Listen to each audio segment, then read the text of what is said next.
All right, we should be live now. Both our mics are on, unlike yesterday. What's up, what's up, everyone in the chat? How you doing? What up? What up? What up? Damn, look at this overlay, dude. I have to slow down the background a little bit, but you know, so the point of it is the title of today's thing. Although I didn't put on YouTube and Twitch as this, it's making connections. And so like that was one of the things that we did, made a connection. You guys are now making a bunch of connections and all that, collabing left and right here and there. Like even earlier in this week, you guys brought in Teching, Joy Girl, me, Nolan, a bunch of other creators. And that's like, you know, no one would really expect that out of a newer group on the scene, but you know, as my chat can see, if you guys haven't already checked out their channel, you can see why you should check out their channel, right? Because it's beautiful. It's so beautiful. The setup that they have, the quality that they have. And if you guys were here yesterday for my stream with Jay, one of the things I was saying is like the reason why, you know, like a lot of people are like, damn, Par looks really fly today or whatever.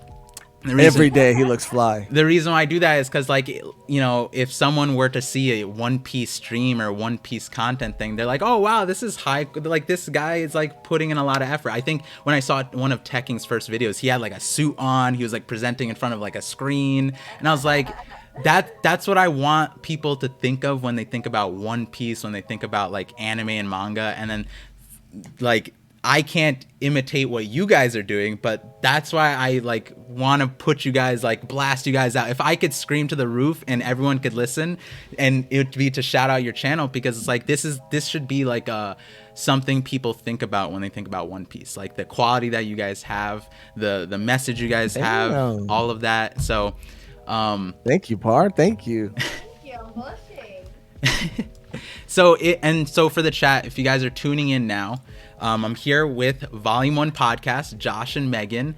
I tried my best with the setup to make it look nice, but you know, and so if you guys haven't, I know I haven't been putting a lot of videos out recently, but one of the things I was emphasizing was that every time I went on their channel, I had a great time, and they were catching up to One Piece when I first got on their channel. And we weren't supposed to talk about the shadow theory, but I shared with them the shadow theory, which all of you guys know is a Gear 5 theory, and they weren't even at Gear 5 yet. So that was like, you know, really, really fun. And they had awesome like reactions, and they, you know, loved it. And we're definitely going to be talking more theories today, because that's one thing that, you know, you guys have your own theories coming along the way, but since you guys just caught up recently, you haven't had the chance to like see what the rest of the community has been saying, or, you know, right. And that's something I also had to experience too, because I didn't know about the One Piece. I didn't know about anime, YouTube, or online internet, anything before this time last year.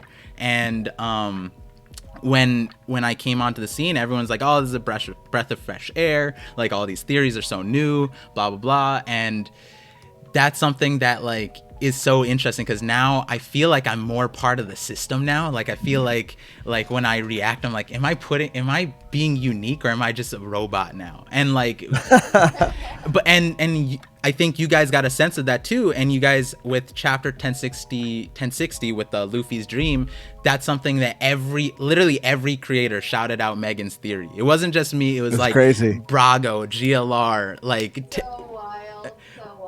No, we're not worthy. We're not worthy. No. And it was that was a crazy experience, especially to, you know, obviously we talked about reading One Piece and catching up.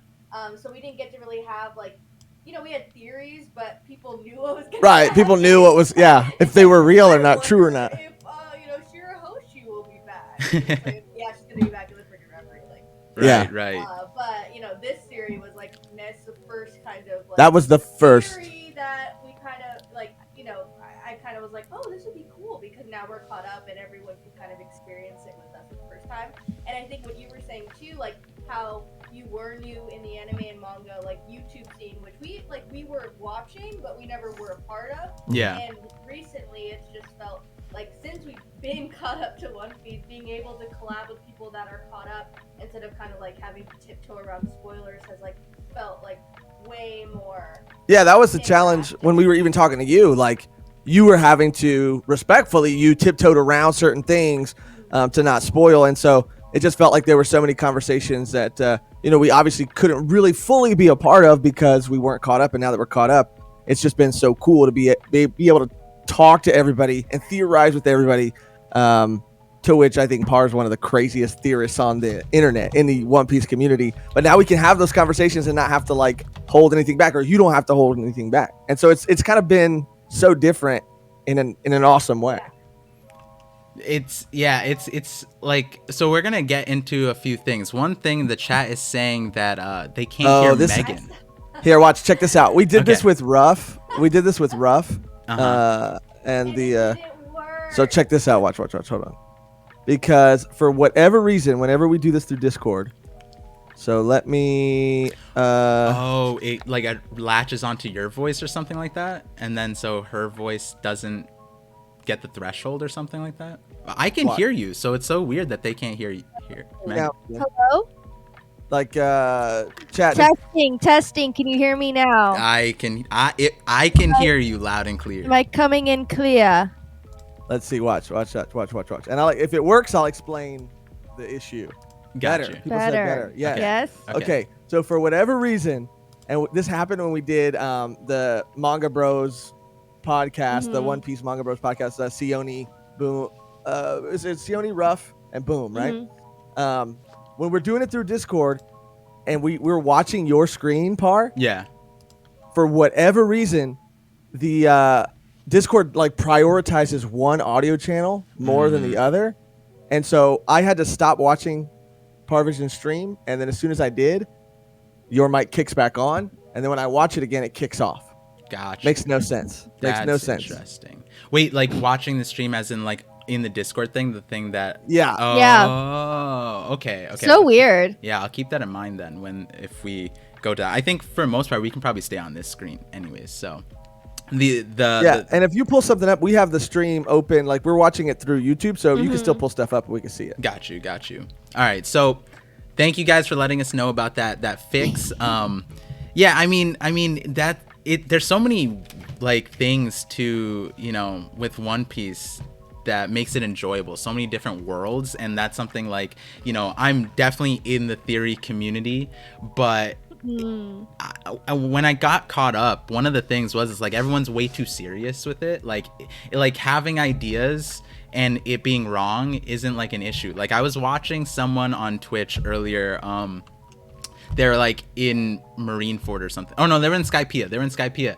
And they had the thing that they were like, oh, Bellamy and Kalgara are related. And I was like, huh. And then I heard his logic. It just instantly came to his head because when Bellamy was introduced, he did like a tongue thing, like his tongue was hanging out and it was all like snaky. And then when Kalgara got introduced, it was the same way. And he was like half joking, but I was like, you know what? I've heard crazier reasons to like reach for something, and that's just like a fun one. But then the chat was shooting it down, like, and I was just like, wait, hold on, let's not spoil him because he doesn't know if this is true or not yet. But like, I like that. Exactly. Yeah. People that are reading, again, they don't know. Yeah. So yeah, we've dealt with that before. That like, yeah, that doesn't happen actually, and it's like, can you let us find out? Even if it's not true, can you just let us? But see, get already home? like even like.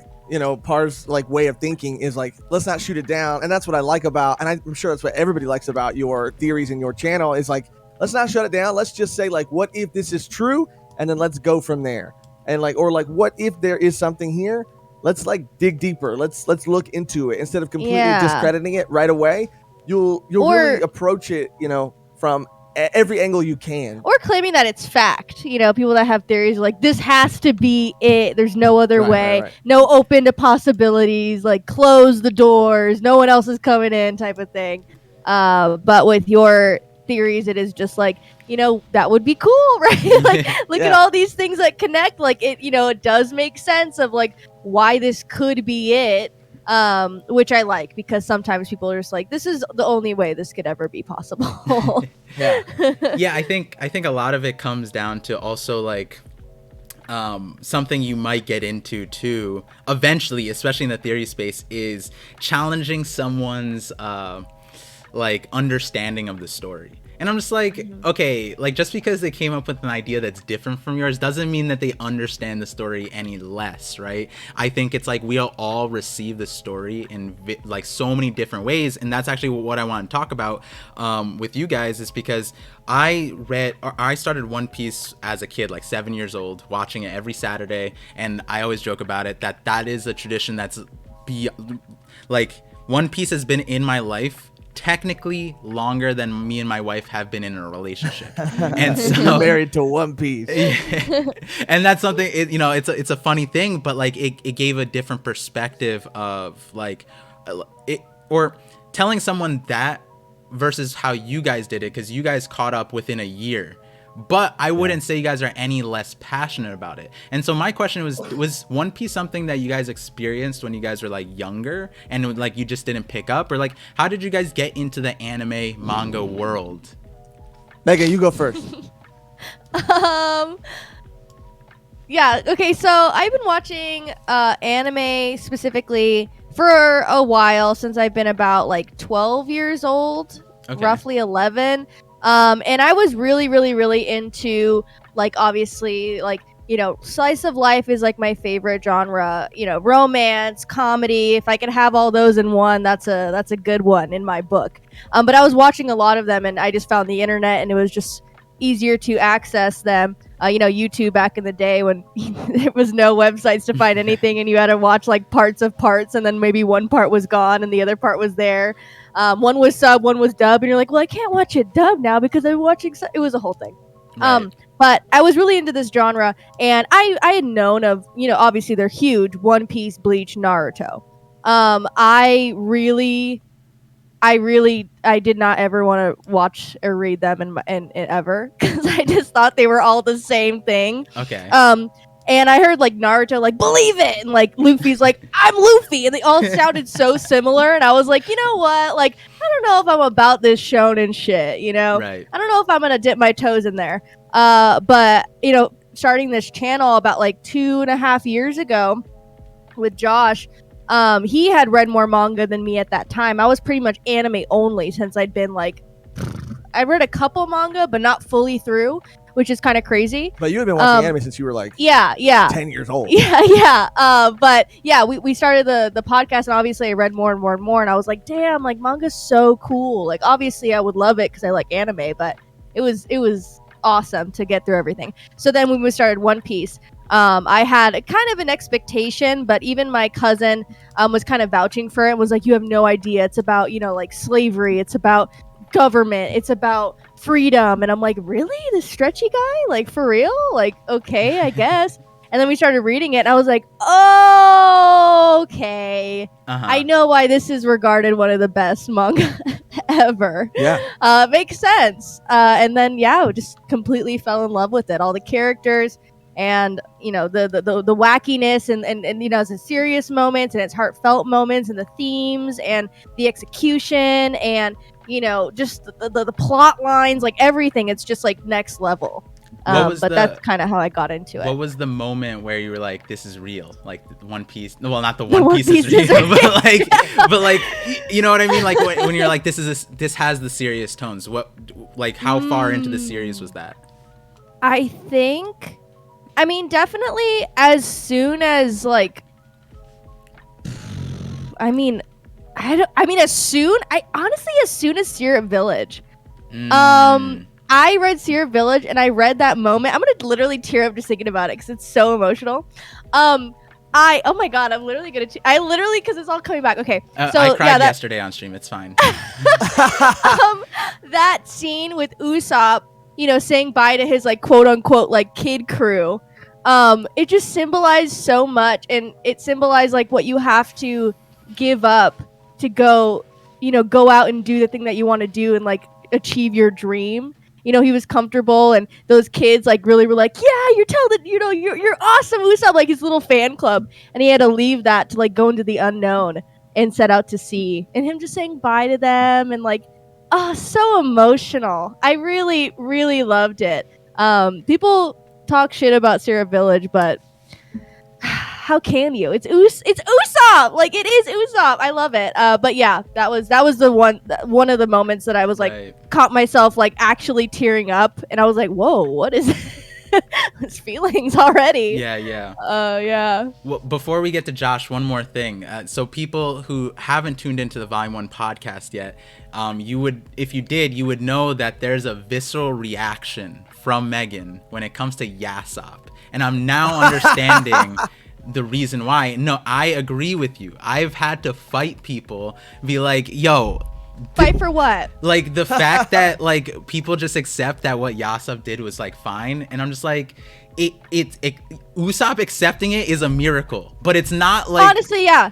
It like, and that's something I talk about in like my my Godfather Shanks video. It's like, you know, in reality, what happened here is not okay, and we can't just breeze by this. And I completely, and also like you saying that that's the moment that like, and you're about to cry on it. Like, I'm thinking about the Luffy's dream thing, and I can see how that kind of framed that idea, because these kids want to be pirates, and like Usopp wanted to be a pirate, and everyone like, you know, have you seen their glow up, by the way? Like, those kids, like Oda drew them again as teenagers. I was like, yo, these could be main characters right now. Like, awesome. I follow their storyline for sure. Let me see if I could pull them up. But I love them. Yeah, I mean, again, like, yeah, that moment, and yeah, of course, someone even said in the chat, like, including leaving your child. Yeah, that was sad as shit. I mean, he dipped. Yeah. He dipped and never looked back. And then now he has the opportunity to look back. He's like, I don't know if I could face him. I'm like, yeah, because you fucking abandoned. Sorry, I'm sorry. You abandoned him. I'm sorry. We're really. No, I mean, yeah, I did that on purpose. He baited you. He set you up. Damn it. And you took the bait. God damn it. Yeah, it's just like, I understand there's other parents in One Piece that have not been the best parents, and we see it a lot. But I mean, I guess Usopp wouldn't be Usopp if his dad stayed, which I'm grateful for, but I hate that fool, and I hope he never gets a nice moment with his son, because he really doesn't deserve it. You know, so one of the things was, I think in my live reaction, I got like angry. I got so angry in chapter 1055 when we got the Shanks crew back, and then Yasopp had the audacity to say, I ain't ready to see Usopp. I was like, whoa, when are you gonna be ready? Like, the audacity. Yeah, the audacity. I think I had to get up. Like, I was that angry. I was like, this is the most absurd line I've ever heard. It's been like 20 years or some shit, and he's just like, I'm still not ready. Like, fuck this dude. Yeah. No, he's like, I'm not ready, because like he knows, like, you know, Usopp's on that level now. He's a part of the Straw Hat Pirates, like a wanted commodity. Like, his son is known as commodity. His son is known as God Usopp. And what is Yasopp? Yeah, bro, for real. Yeah, he's probably sweating, dude. He's like, fuck. He's like, damn, I thought he was gonna stay in that Siren village for the rest of his life, and I wouldn't have to see him again. Did he really? He probably did. Yeah, he probably. Honestly, that's what he wanted. He wanted him either stay in that village or die, so he wouldn't have to face him. I like how you pull out. Because was he gonna go back? No, he wasn't gonna go back. No, he wasn't. Ever was he gonna go back? Never. Yeah, I mean, bro, like, did he even come back for a funeral? Like, I bet not. No, he doesn't even know that his wife's dead. Because why? Yeah. He doesn't give a shit. It's the call of the sea. Okay, I swear to God, Josh, do not start this shit. Do not be on that side of the opposing. You're a fine girl. You're gonna get copyright. Yeah, I mean, like, and the thing is, like, that it's important to realize that, right? Because it's like, it's one thing to get uniminded into like, okay, it's Shanks, the crew is cool, but like, we can't slide by some of these things. Some of these things cannot just be like purely accepted. I get it, we're at this, it's 1,000 chapters later, whatever, it's fine. But like, if Usopp doesn't like, or somebody give Yasopp a reality check when we meet up with him again, I'm gonna have to do it. You know what I mean? Like, I'm gonna have to jump in and do it myself. Yeah, that's something I think about. Like, how's that gonna go down? Like, it does seem like Usopp isn't really, you know, super.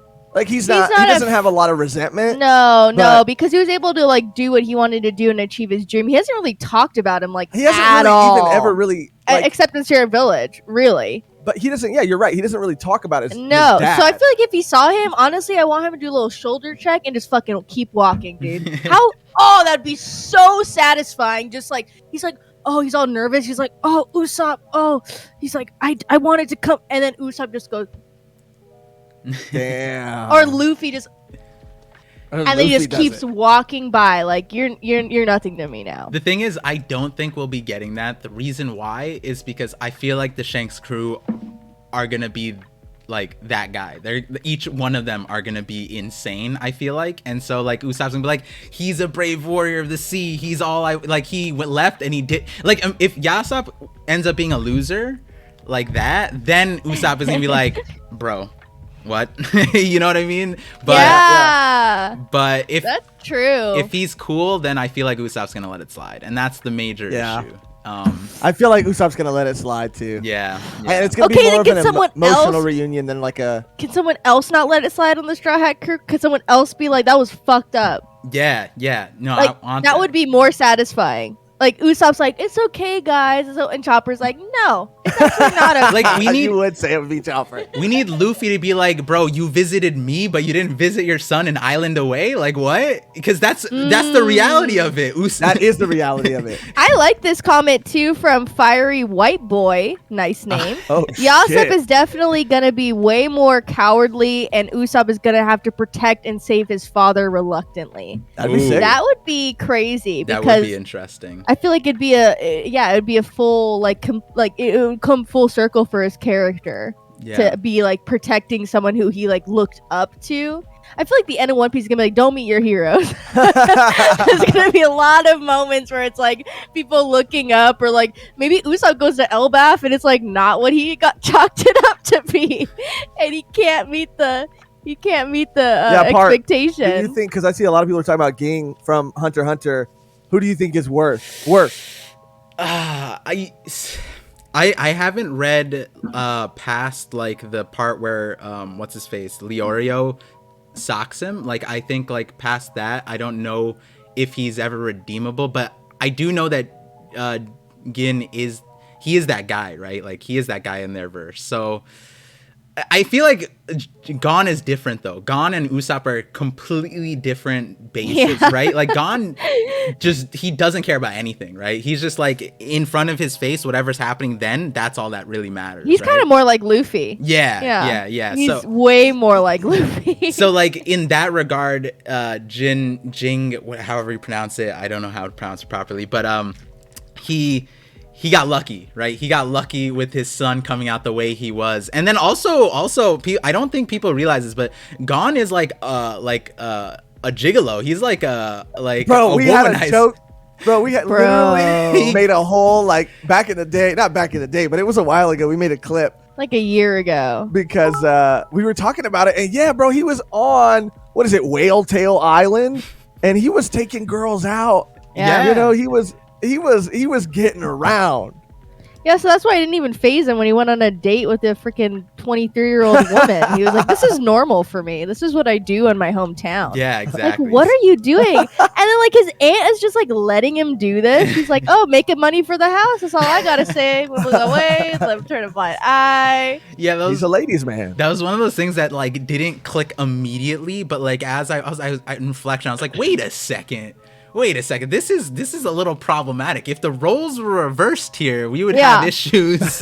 Yeah. Yeah, Pi said it was Palm 22. I think like 22, 23. Like she was definitely in her early 20s. Yeah. And Gon is like what? Like 12, 11? Yeah, I don't know. Yeah, and he insinuated that it was an early on thing too, I'm pretty sure. So yeah. Yeah. He's experienced. But yeah, so let's get to Josh's story with anime and manga. Yeah. And I'm gonna try to tie it into One Piece too, because for me, you know, I had been into anime and manga for a long time too. My parents lived like halfway across the country from each other. One lived in California, one lived in Virginia, and I had cousins in California that were telling me, like, yo, because at the time we were all into, that was when like Pokemon was huge and Yu-Gi-Oh was huge, and we were waking up super early to watch Pokemon, and they're like, you know, you gotta watch or read this other shit, and it was Naruto. And I remember like going to an airport, like between flights, and asking my dad, seeing it in one of the like, you know, gift shops or whatever, and saying like, can I get this volume 1 of Naruto? And I read it on the plane. I became obsessed, and started reading all of it, getting my hands on it wherever I could, and then found out about the anime, started watching the anime, and then it was Bleach. And with One Piece was something, because again, it was of that era, of that time, that Toonami time, which was a great time. Great time. Great time. And so I did see the 4Kids dub before I saw anything. And at the time, I was really, really confused, because where my dad lived in California, there was this other place called Frank and Sons, which is like an anime, manga, sort of collectible swap meet kind of place. Okay. And they would have bootleg DVDs there that they would sell. And I would always see like One Piece movies and One Piece, like, you know, bootleg DVDs. But the subs were trash, bro. This is before they really dubbed it, you know, because 4Kids was just doing the small chunk of episodes that they owned or whatever. Yeah, you got to do your Sanji. Oh yeah. But I was getting the movies, because there was a couple movies out at the time, but all of the subtitles were trash, dude. I mean, illegible, irreadable. Like, I mean, it was incomprehensible. They were so bad that, and I bought some of these things too. So, do you still have them? Because I still have my versions have of those. I have the Dragon Ball Z. I have all the Dragon Ball stuff. But were the subtitles trash? Yes, yeah, it were. Bro, I couldn't even read. I couldn't even read it. I didn't even know what was happening. Like, it was like auto-generated, or I don't know. Oh yeah, YouTube auto-generated. No, but, like, subtitles are bad. Also, they can get really bad. Also. Yeah, I got mine from Bangladesh. So like over there, they just had all of the stuff, and I'm just like, I thought they were real at first, but then when I popped them in, I was like, oh wait, hold on, this is definitely not what's being said here. But as you're saying. No, yeah. And so I was watching them like that for a long time, and I would watch a couple of the movies, but again, I had no real context because I had only seen the 4Kids dub. And this is again the time where, you know, I guess, you know, when we were all pirates, internet pirates, I think, at a certain point in our life, and this was like before I really even. Like, as a child. Well, yeah. Because like there's no, how else am I gonna? Right. If I had connections to get things imported, I mean, I didn't even know that was a thing. Yeah. Like anime figures, I didn't even really comprehend that until I was like older. Like merchandise, like, you know, DVDs, Blu-rays, like I had no idea that existed until much later. So I and for whatever reason, at a certain point, I mean, I think my story is the same thing that a lot of people kind of went through, but I just, for the longest time, like, it had gotten to a point where the chapters and the volumes and the episodes, it was just so much, and I felt like I was so far behind, because I caught Naruto before Shippuden, like maybe around like the Chunin exams or a little bit after that is where I like jumped on to Naruto, and I jumped on to Bleach like right as like Soul Society was about to go down. So I kind of caught on to Bleach and Naruto early. And so I didn't really, you know, by the time, you know, I started consuming it, and by the time I looked back, I was like, oh, I've been consuming this for a long time. But with One Piece, I felt like I never really jumped on, and it just kept going, and that gap got bigger and bigger and bigger. And I for whatever reason, and I think it's the same with a lot of people, just never really thought I was going to be able to do it, or it was always in the back of my mind, like, I know I have to do it, because yes, it is part of the big three, but also, I mean, this manga has outsold American comics. I mean, I think as of today, like, it's outsold like Batman comics or Superman comics or something like that. Yeah, Superman, which I think is crazy. Yeah, it's like the #1 right now. That's why it's showing up at Comic-Con really strong, with Film Red being shown at Comic-Con, right? Well, I mean, Film Red's outsold every anime movie in the past, 3 years? It's outsold JJK already. Did it really? Oh, wow. I think that the difference might have been, and I could be wrong, but I think the difference might have been that, like, Film Red has done that over time, but like initial, like, first, like, weekend box office, opening release box office for like Demon Slayer, I think still is the highest. But over time, I think Film Red has kind of beat them out in the long run. But there's still, there's still time, and I even could be wrong about that, but.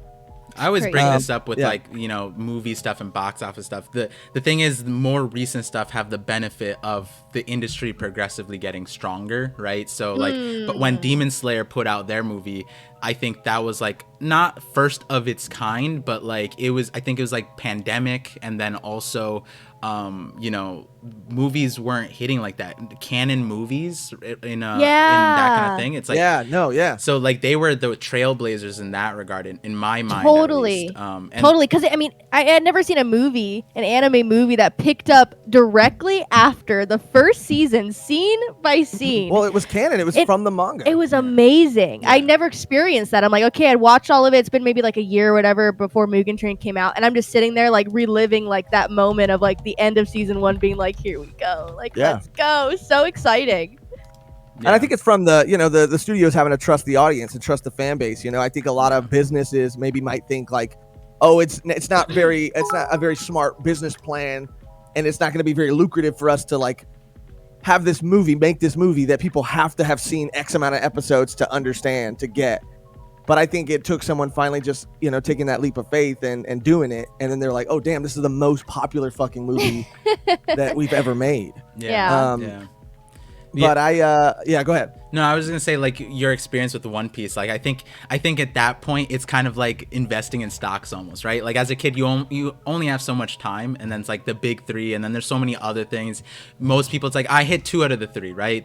I feel like a lot of people, when I listen to them, there's always one that they neglected, and most of the time Naruto is the one that most people didn't neglect, and then it's Bleach or One Piece. And I've been seeing that a lot on TikTok, and for me it was Bleach. And I remember getting to the end of Bleach, I was just like, it feels like there could have been more, like, and then I heard the manga like continued, and I was just like, I wonder if it'll ever come back. And then, you know, lo and behold, it did come back, and so I'm excited for that coming through.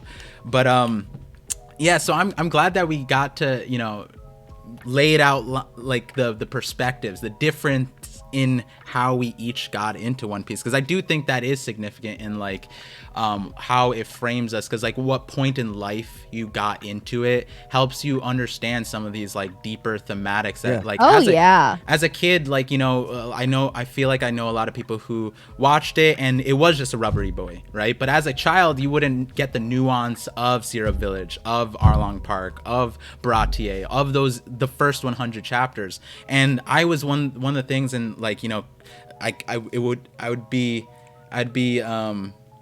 disappointed in myself if I didn't say it on stream, but like, thanks to Josh and Megan, my wife is in One Piece now, and I will continue to. That's an honor to play a part. Honestly, that is an honor. Any and all, like, I mean, that is a huge honor, especially as like your wife. Like, it's lit. But anyone that we could be like, just try it, just do it, because it's just like such a great experience. And you know, a person like, you know, people were telling me, you gotta watch One Piece, you gotta watch, you know, Naruto, whatever. And I was like, but you're just like, you're trying to like embed it in their brain, like, you just do it. Like, I know I'm just saying to do it, and people tell you to do stuff, but this is one thing. I'm just, if you're a fan of this medium at all. Having read all of the big 3, I mean, I have to say, and I don't know, like, Naruto and Bleach always will have nostalgia factors for me. Right. But story-wise, maybe it was because I consumed One Piece when I was an adult and could understand some of these themes a little bit more. But if I just, you know, had to give an answer, I would have to say that One Piece is hands down, for me personally, the best of what we called the big 3 back when they were coming out. Like, I mean, I don't think that's controversial at all. It just really is. I mean, it's just facts. It's just factual. I mean, it is just, not to take away from, you know, Bleach and Naruto, but just, I think for me, One Piece is just it.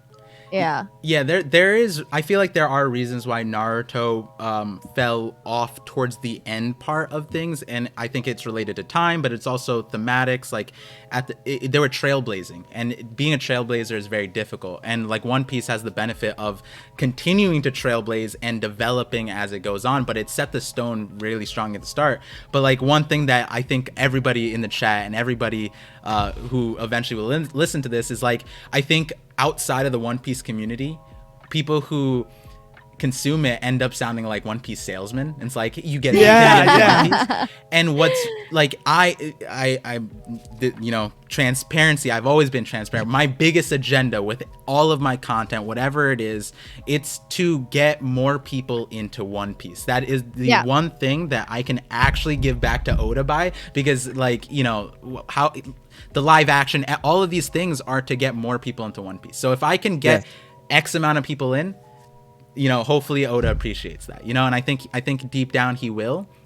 And so coming from a person who's consumed it from the age of 7 all the way up, like, oh, that's like you're just, that's nostalgia. That's why you're a salesman for it. But no, but like we have you guys who made a channel, one that shows how passionate you guys are, but then 2, it was within 1 year, and then you can see the community that you guys have. Like my wife just listened to you guys live reading chapters 1044 to 1057. That's all she could hear, the emotions, the passion, and she's like, this is crazier than Game of Thrones. And Game of Thrones is one of those really notable things where it's like, when I think about peak Game of Thrones, like season 6, season 5, because I think season 1 and 2 are still low key. Not a lot of people got in season 1. Season 2 came out, more people got in. Season 3 was like, you have to, if you speak English, you have to watch the show. That was essentially what it, like how I remember people getting into it.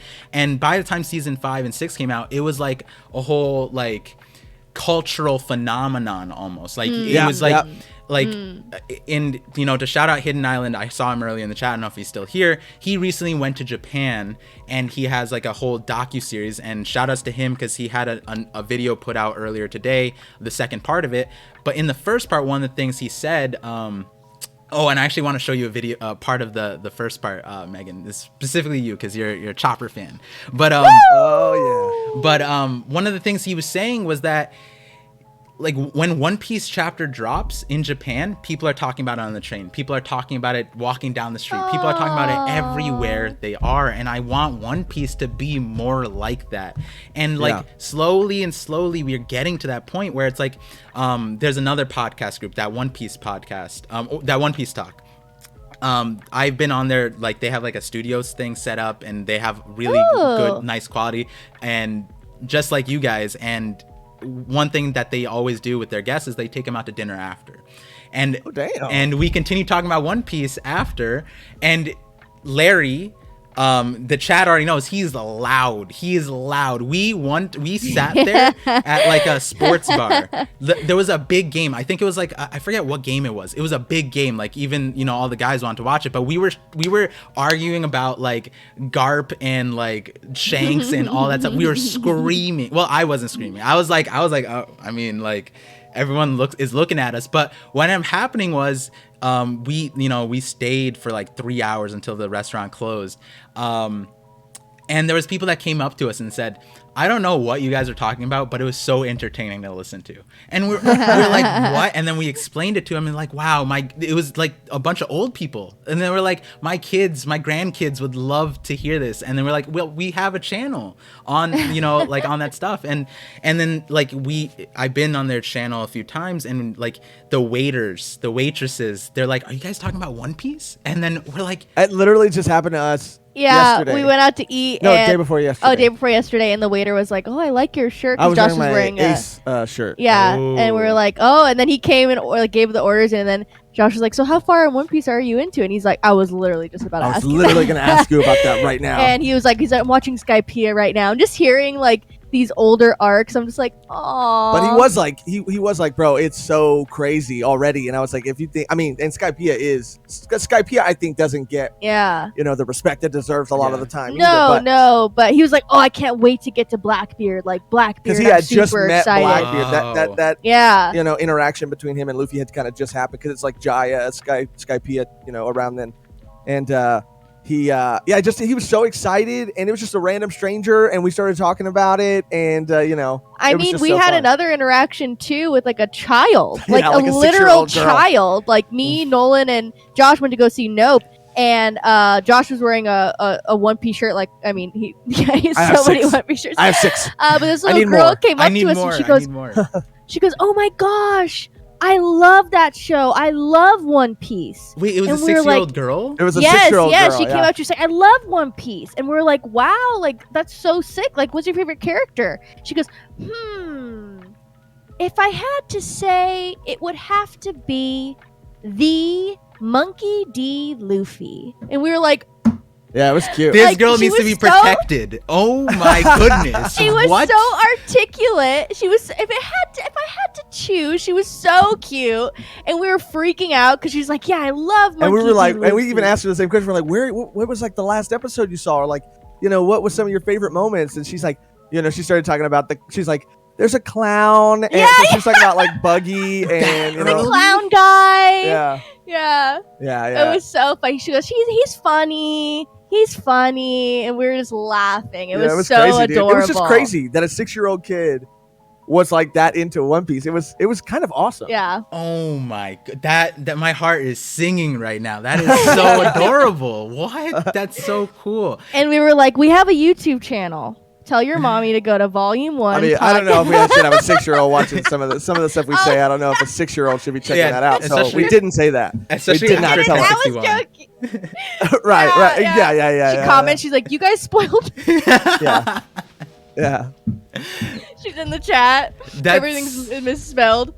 Woo. Yeah, that's so awesome. And like I think and you know, going back to the thing where it's like Skypiea is one of those arcs where it loses a lot of people, but I recently watched someone watching it on stream and live, like they're an adult obviously, and as they were watching it, they were live breaking down the nuance of Skypiea and like the Nolan flashback and how difficult it was for the people, Anel, all that stuff. I'm like, see, it's not bad. It's just like most of the people who watched it and like hate Skypiea just are like jaded because they watched it as a kid or something. And like I don't remember feeling that like angry about Skypiea, because sometimes when you talk to One Piece fans, they're like, Skypiea, the bane of my existence. And it wasn't until Gear 5 was released when they're like, yeah, maybe Skypiea is all right. And I'm like, Yeah. like while Supreme you Lord AMB is Oh, just oh my donated God, I have, $2 through Super Chat. so One Piece is the best. Spread the word of good. my I updated my thing, and so text to speech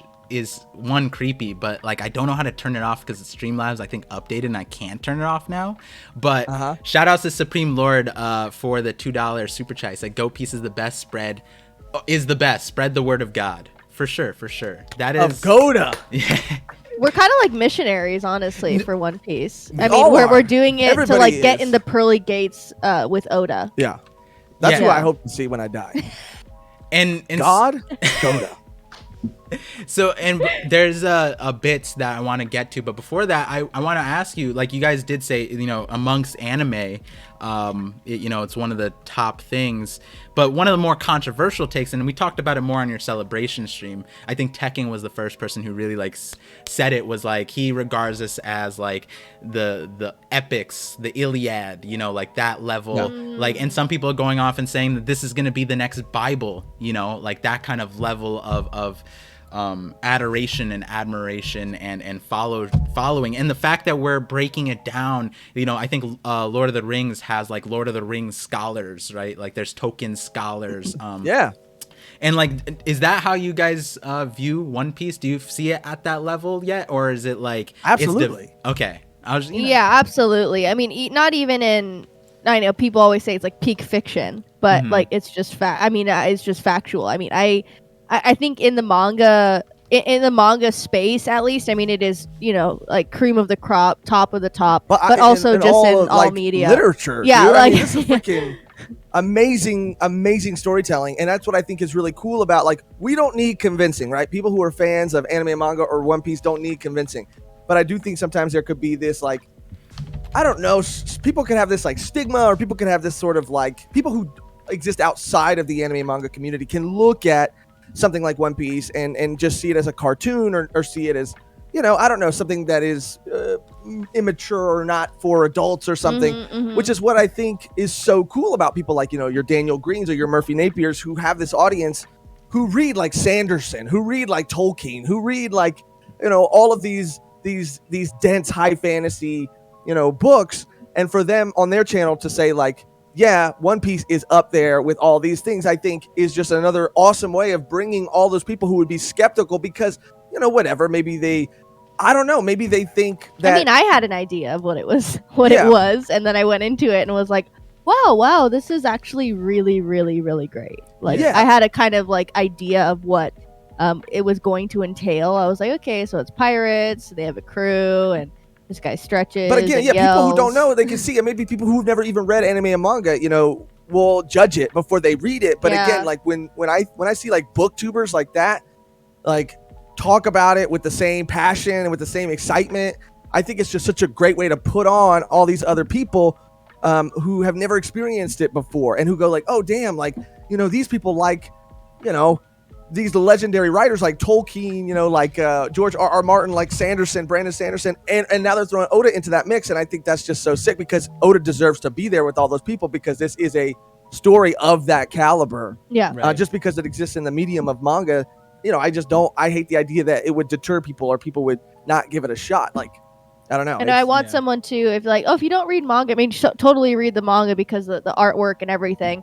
But what if someone just wrote like a whole complete novels of just the words in One Piece and the dialogue? Yeah. Like, you'll be like, this is the best book ever. Yeah, Par, like, have you read like the Ace books or anything? I seen the visual that they had like the visual adaptations for them, which are crazy because they had oh man, who drew him? I forgot who drew them, but their art is the Dr. Stone, I'm pretty sure, the guy who made Dr. Stone. Boichi? Yeah. So he drew like Shanks was in it, and he drew him like the antagonist in Dr. Stone. I was like, this is crazy. Whoa. Yeah. That's crazy. Yeah, Boichi did that scene. He redrew that scene with Mihawk and Zoro. Oh yeah.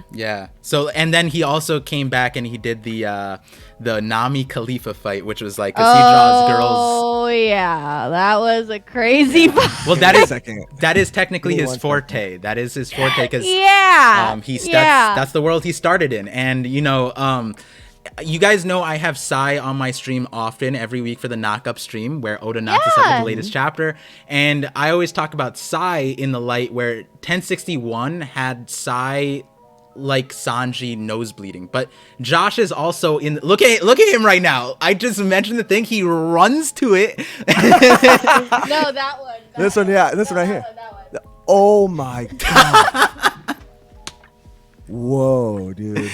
And so this is a perfect segue because I would that was something I wanted to ask is like, do you think that things like chapter 1061 aside, like, I mean, there are these certain thematics that are within the anime culture that kind of like, not that lowers the quality of the theme, but fan service, for example. I think when people are like looking at like from the book community, I imagine when a book community person comes in and then they get hit with fan service and they're like, why is this here? And you'd only realize that like, okay, this is like a cultural thing if you consume a lot of the genre.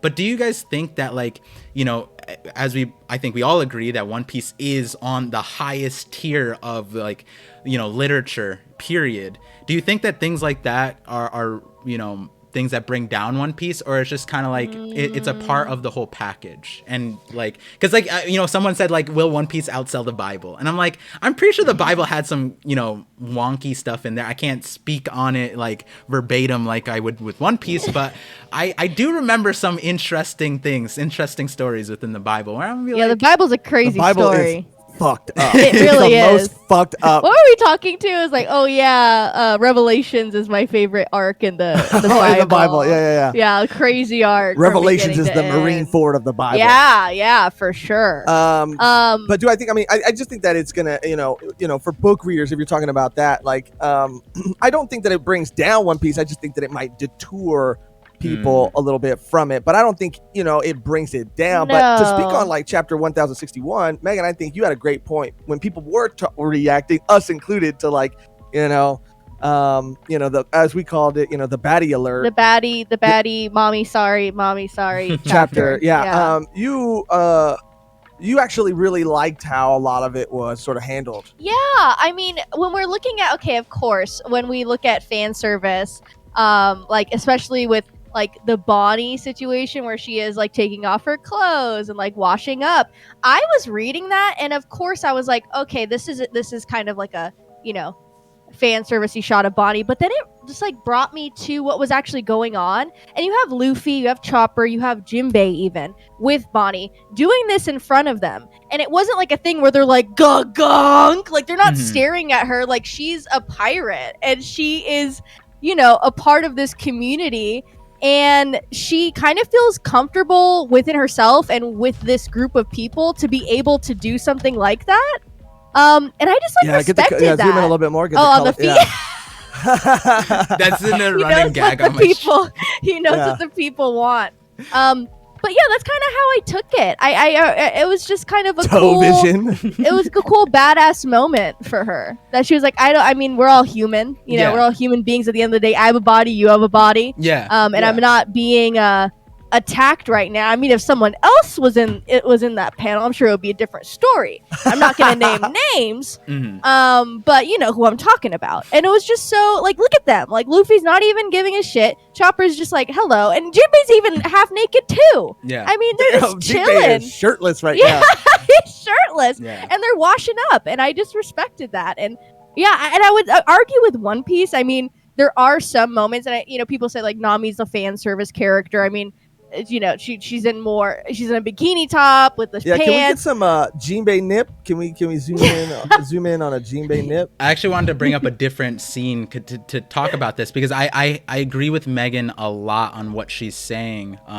And what I want to say is, like, it seems like these that really show a cultural difference, in my opinion, right? Because it's like, there's nothing sexualizing or sexual happening here. This is just nudity. This is just body stuff. And in the Eastern world, that is more like, you know, we have mixed bathing. And I remember when 1052 came out, that was a big thing where it's like people, like, you know, with Yamato being in the guy side, Kiku being on the girl side. It was like that was a talking point, and it got visceral to a point. And you know, my take was always like, yo, it's bodies. Like, we were in America, especially America, we were raised in a way where this doesn't seem normal, but everywhere else it's like bodies are bodies. Everyone's human, you know what I mean? And at a certain point, we're trying to get back to, like, you know, free the nipple, that kind of stuff, and it's like it ends up going in a different direction because there's so much you know, there's so many factors, controversial things in the world, especially in America, that makes this conversation difficult to have. But in this scene, there's nothing like innately like being sexualized here, right? Bonnie's not being objectified, like you're saying, right? Nobody's even paying attention, and that's like how it should be, right? Like, well, there's one person. Yes, there's one person in the bath in the bath scene. No, but like going into the current Bonnie scene. There's no one, and like that's at the end of the day how it like normally should be, right? And to the point where, you know, the joke was yesterday I hit like I was doing a Twitch stream, a watch party for One Piece.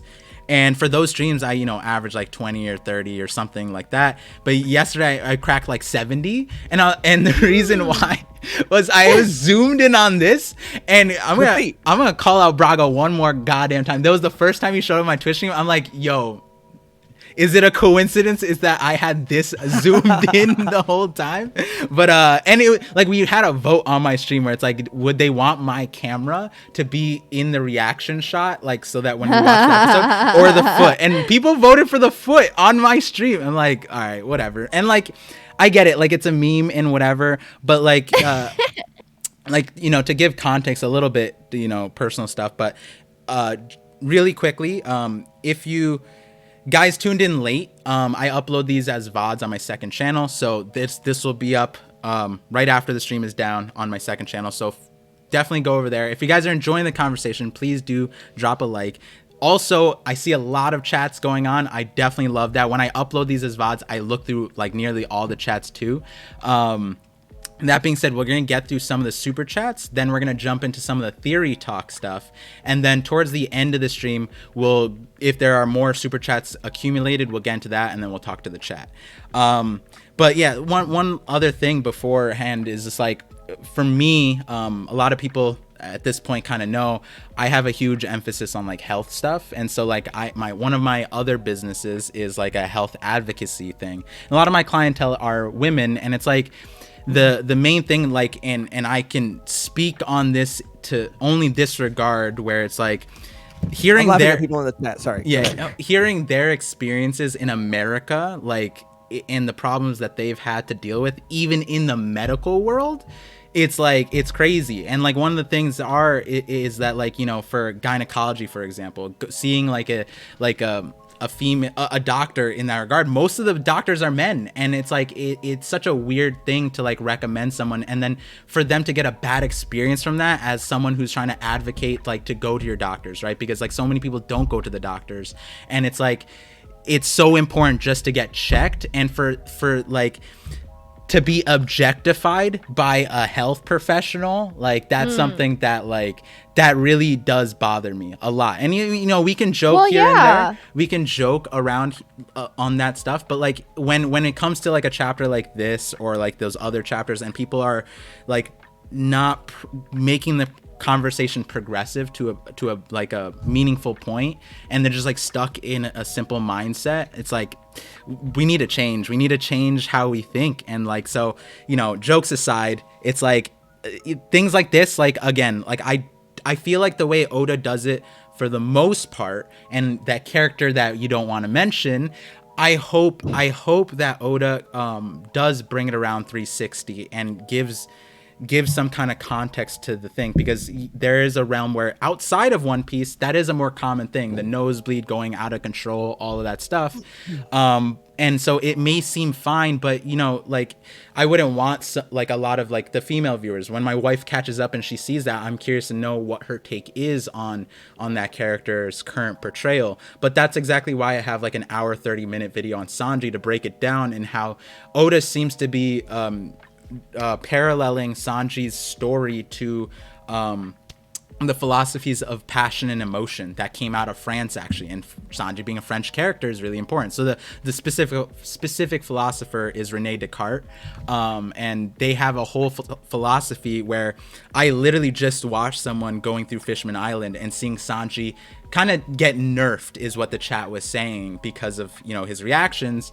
And like, yeah, that it's not wrong for people to think that's, you know, what's happening to Sanji is wrong. The way he's looking at it is annoying, and if it continues for another 500 chapters after Fishman Island, it gets obnoxious. And so, you know, that being said, it's like I do hope that Oda does bring Sanji's character around in that regard, because like he you know, this, I think this stuff, like how Megan received this these panels, it's like, yeah, this is how it should be.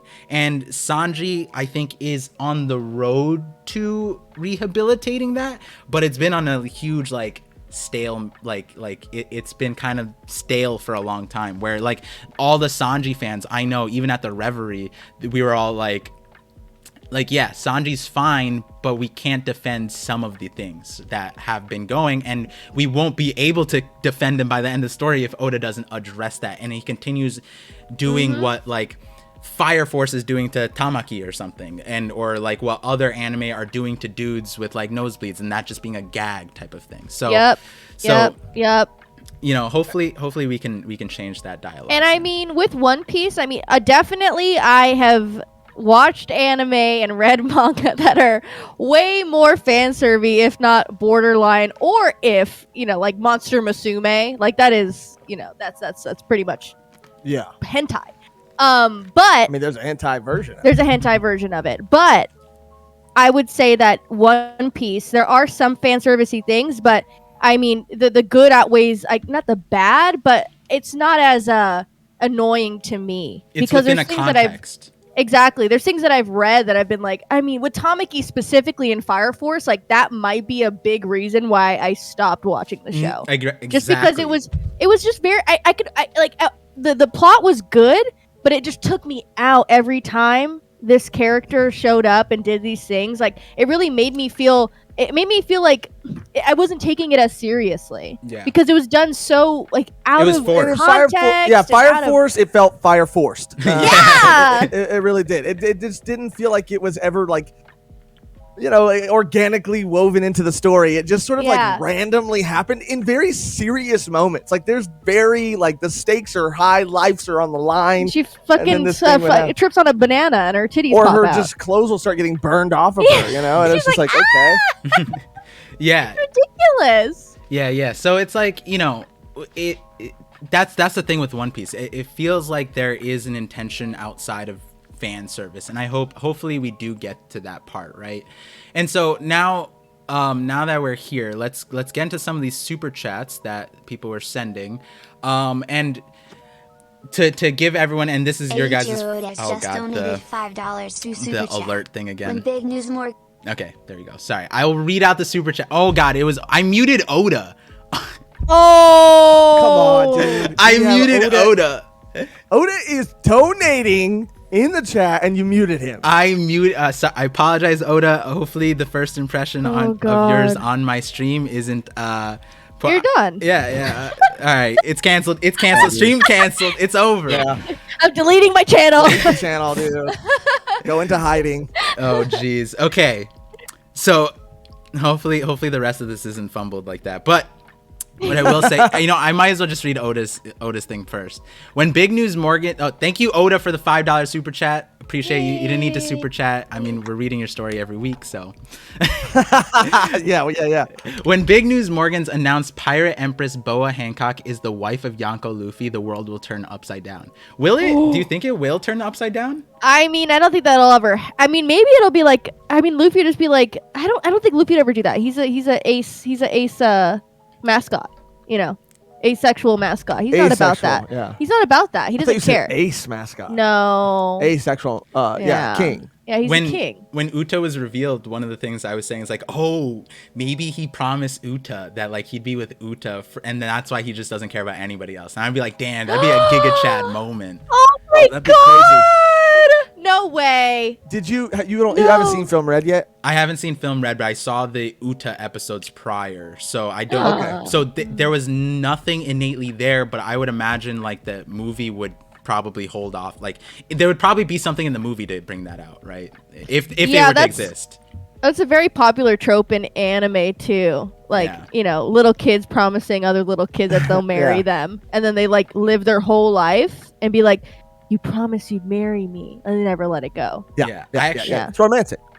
I actually have a theory related to that I got from watching JJK, but we'll get into that in a second. So I didn't do the intro at the beginning because, again, this is like the first time you're on the channel. But then also for a lot of people that are probably my viewers, you're a new face. So I really wanted to get this intro in first, right? Whereas if I brought in like Brago, like everybody probably knows Brago more than I do, except that I talk to Brago off stream about like everything else. So, here and there we'll shoot the shit. So again, like if you guys don't know who they are, the Volume 1 podcast, we've been talking and you can hear our different perspectives, but you can hear how passionate they are, the beautiful takes that they have, despite, what point in life we got. And I would say even the way they came in is like probably the way most people by the end of the story will get into One Piece. And you guys are doing Oda justice by doing what you did. The journey, the time you did it,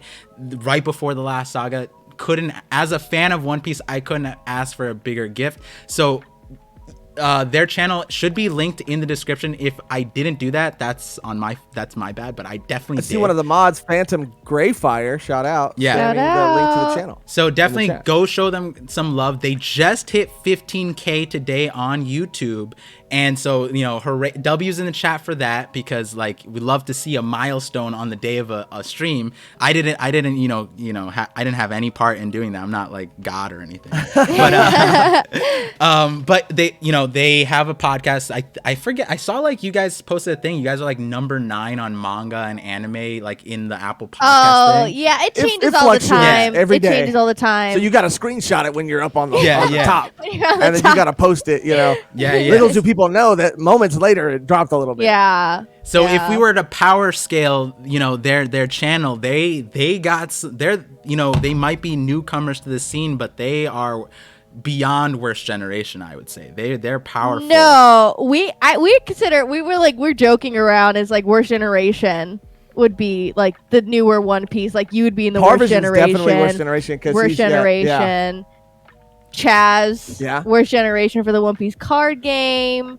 Like, because you got the OGs, right? Like you got the Bragos, the Tech Kings, you know, there's so many. Roger Base. I mean, you guys have Grand Line. I didn't get Tekking. You guys got Tekking for your celebration stream. And like I want to bring up the video, but you know, we don't have to like actually watch it. But like I forgot what the timestamp was when you told him the dream. But he just like it hit him.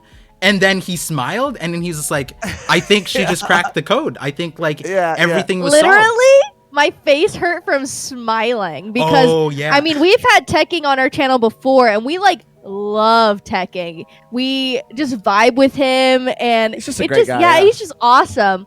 But yeah, I was like, I mean, Josh was like embarrassing me. He was like, "Oh, guess what? Megan actually had a theory," and I'm like, "Shut up, stop!" And I'm like looking away. I was like, "Oh, yeah." I was trying to bring it up in a funny way, and I did that in our episode, in our when we talked about the end of Wano with teching too. I tried to bait him a little bit by like asking him about Carrot, you know, kind of hoping that maybe, you know, because I had seen or heard that, you know, he might have some, you know, he might have some feelings, you know. And I tried to like furry feelings. Right, I tried to bait him, and it didn't work. It didn't work. And so like obviously you guys are gonna undersell yourself, so that's my job to like really boost you up. There's a reason why I had you guys on the channel. It's like, and everyone did. All the people that in the chat, I guarantee you your favorite creator talked about them already. Like I guarantee you, because it like when Megan shared the dream, instant fire on Twitter, fire on YouTube. Everyone was like, who is she? Where did she come from? Literally, that's literally worst generation vibe. Like when Luffy showed up, everyone's like reading newspaper. It's like, who the fuck is this rubbery dude? You know what I mean? Like, so.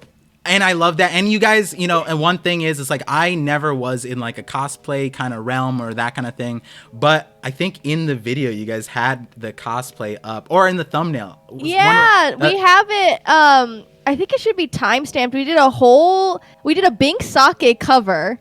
Yeah. And we posted the cosplay, and you're in the video. I made it. I made it, guys. You made it with the Luffy cosplay. That was so fun to make too. Yeah, right there. But yeah, we did all of this, and it was just from the beginning. We just started cosplaying, and it just got like bigger and bigger and bigger with like how much time we would put into them, and it was wild. But yeah, it was so much fun. It definitely was fun. And so if you guys haven't seen this celebration stream, it's on their channel celebrating our One Piece journey. Definitely highly recommend it, because I mean, if you guys came in here for me, I'm in the video twice, which is, you know, good. But then, you know, your favorite One Piece creator, because I know it's not me, it's Tekking. It's fine. I get it. It's whatever. But if you're... I mean, he's got OG status, dude. Yeah, he's a Yonko. Yeah. He's a Yonko for sure. Or he's in the Warlord. No, he's a Yonko for sure. Yeah. And then if you want to see Joy Girl, she also cosplayed as Luffy there. Yeah. And she kind of, you know, shouted, or I would say called out Par a little bit. Oh yeah, you guys had a back and forth, but I mean, soon Josh agreed to, you know, Par is going to be making an AMV to a Josh original Crocodile rap featuring Dancing by Joy Girl. Featuring Dancing by Joy Girl. It's going to be a great video. I cannot wait to see it. And I really want her to lip sync it. That would be amazing. That'd be fire. That would be. And yeah, so like again, I'm sure we'll be talking way more on each other's channels in the future, all that jazz. And the one thing about it is that this stream is called The Voice of All Things, and so you guys are definitely a voice in the One Piece community, and part of the stream is to like listen to all the voices, all the perspectives. Yesterday we had Jay, and in the future we're gonna have a lot more people on the stream. And so to let you guys know what the meaning behind the stream is, it's like Voice of All Things is the way Roger got onto the trail of the true history of the world. And so we need to listen to as many stories, as many things as possible, because that'll ultimately help us get us closer to the truth. Because if we didn't listen to the newcomer Megan, that video, you know, that the world wouldn't be on fire in the last 2 weeks, right? Like so like we need to listen to everybody, every voice, especially the passionate ones. And the other half of it is that what we typically do on this channel or on the stream is theory craft a little bit, or just kind of reflect back on a past topic. So a lot of times the chapters, it's very easy for all the content creators to just get sucked into the chapters every week, and like the conversations get stuck into the current. We miss a lot of the past stuff, and a lot of my theories are Fisherman Island, or a lot of these details people miss. And so one of the things that we go back to, that I go back to, is the greatest theory. You guys don't call me the theory god, but one of the greatest theorist of all time is in the story, and his name is Professor Clover. He dropped the greatest theory in the story, and he got killed for it. And so we're not that we're trying we're not trying to aspire to be Professor Clover, but So dark. No. So dark. But the joke here is technically you guys are my Buster call today, because when you drop the fire, drop the heat, you get Buster called. That's the top theorists get Buster called. And so if you're on the channel, you're my Buster call guest. So we will be getting into the super chats now, and then some of the discussions in a little bit. So I'll do a Buster call right now, dude. Don't tempt me. You have the I've been looking. I'll do a Buster call right now. Wait, He made this. You made it. Wait, how much? How much right now? Auction. Hello. We made this one, and then I will put it up for auction. We I made our Vivi. volume 1 like transponder snail we use Let me on see if I can collab. move here. I'll do a Buster call on you right now, dude. Do it. Wait, hold on. I'm so glad I brought this up, because I've been looking for this. Go for it. Hit it. This Vivi, this is our own one. This one came out so much better. This one's all lumpy and made out of clay. And there's one side of it that's broken. Right here, you can see the clay. But I have the piece. I could just glue it back on. I don't care. He That's used more it for the Spandom cosplay we did at a con Yo, recently. I'm so. Wait, hold on. That's so cool. Okay. Tell me the. We don't have to do it on stream, but we're gonna do it on. Tell me the price, and if I can't meet it, chat, help me out. Like, No, I mean, come on, dude. I mean, I'll just. we'll if talk it's for about it. par, if it's for par, no problem. Yo, that is dope, and I can't believe you have I'll keep it right here. because I've been asking around, like, Hidden Island. He went to Japan. I was like, please look for a golden Denden Mushi for me, please. And he couldn't find one. But there were like mini ones. I'm like, I need the one from the show. And Josh made that. Holy, that's crazy. Phantom Graveyard threw up 420.69. If that's the price. That's the price. That's a good starting price right there. 420.69. Hell yeah. Hell yeah. Damn, everyone's like, how much you need. Oh my god. But Someone said do a trade for the figure behind you. Whoa. I I just don't kidding, know just if kidding. it's, This is literally clay and aluminum foil and gold spray paint. what's really cool about this thing is that it's a Wano. So we debuted it right as Wano ended. Like, I got the package, and then we didn't know when Wano was ending. I remember we talked about it. I was just like, oh, we don't really, like, you asked about like how we should break it down, and I was like, it's like around here, because we didn't know then. But I showed it as we left Wano. But what's really cool about it, it's also a variant too. And so it's also like my skin tone. You can't really see it, and it's too heavy to like, for me to just like bring back and forth safely. Yeah. But, yeah. so that was another really cool thing, that like the Dan DeMan, you're probably not here right now, but shout outs to you for finding my skin tone. It's awesome. Yeah, it's really dope.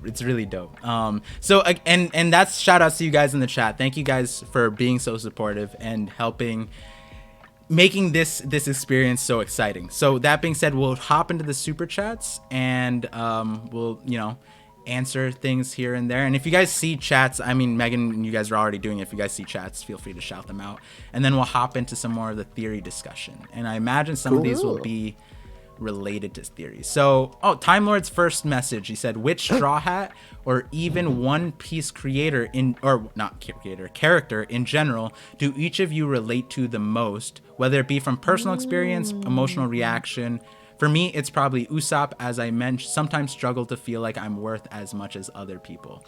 Time Lord, you are more than helpful, and you don't need another person to tell you that.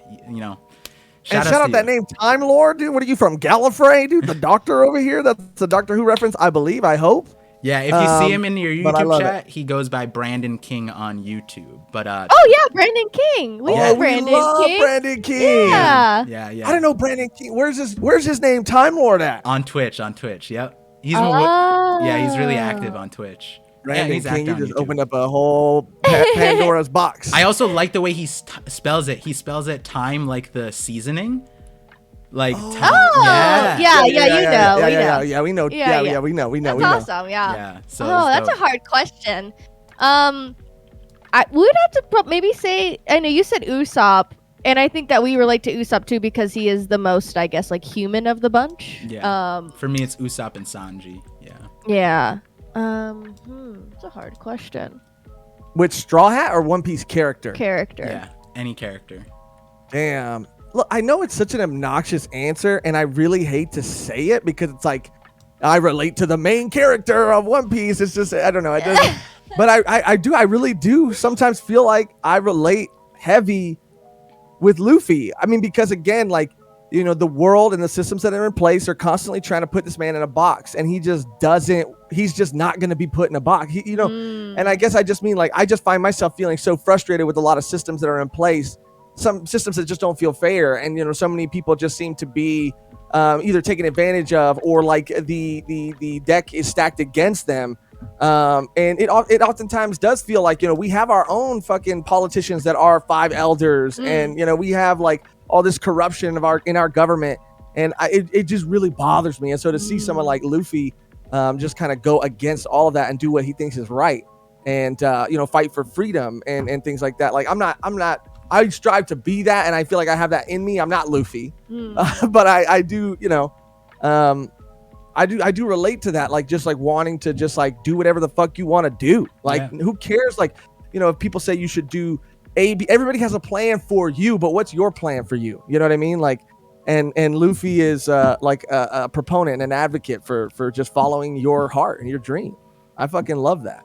Bro, I used to get drunk and tell people to follow their dreams all the time. You're Blackbeard. Wait, why'd you You're stop? Literally Blackbeard. Why'd you stop? That's a continuing thing. That's a forever. I did get sober, so I have to fight out. I just get nicked out on nicotine, and I just tell people to follow their dreams. Hey, I mean, that's a good thing to do when you're inebriated, but yeah. Maybe aside from like hurting children and headbutting people, I think Ulti.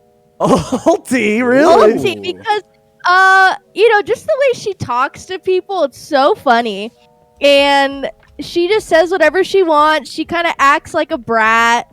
And that's so funny. And I just think she's so funny. I mean, she literally says a more like joke in the manga, and I was like, that's literally fucking me. Yeah. She's like, like bazooka, more like bazonga. I don't even know what she said, but it was more so like funny. bazinga. It was so funny. And I just loved. The moment I met her, I knew I was gonna love her, and she was just hilarious. She just has that personality that's so like obnoxiously cute. Yeah. I love her. Ulti is one of my favorite characters, honestly. Like, when she showed up, but more than that, have you watched the recent episodes? We watched 2 of the recent ones. We're saving them again to react to them. Yeah.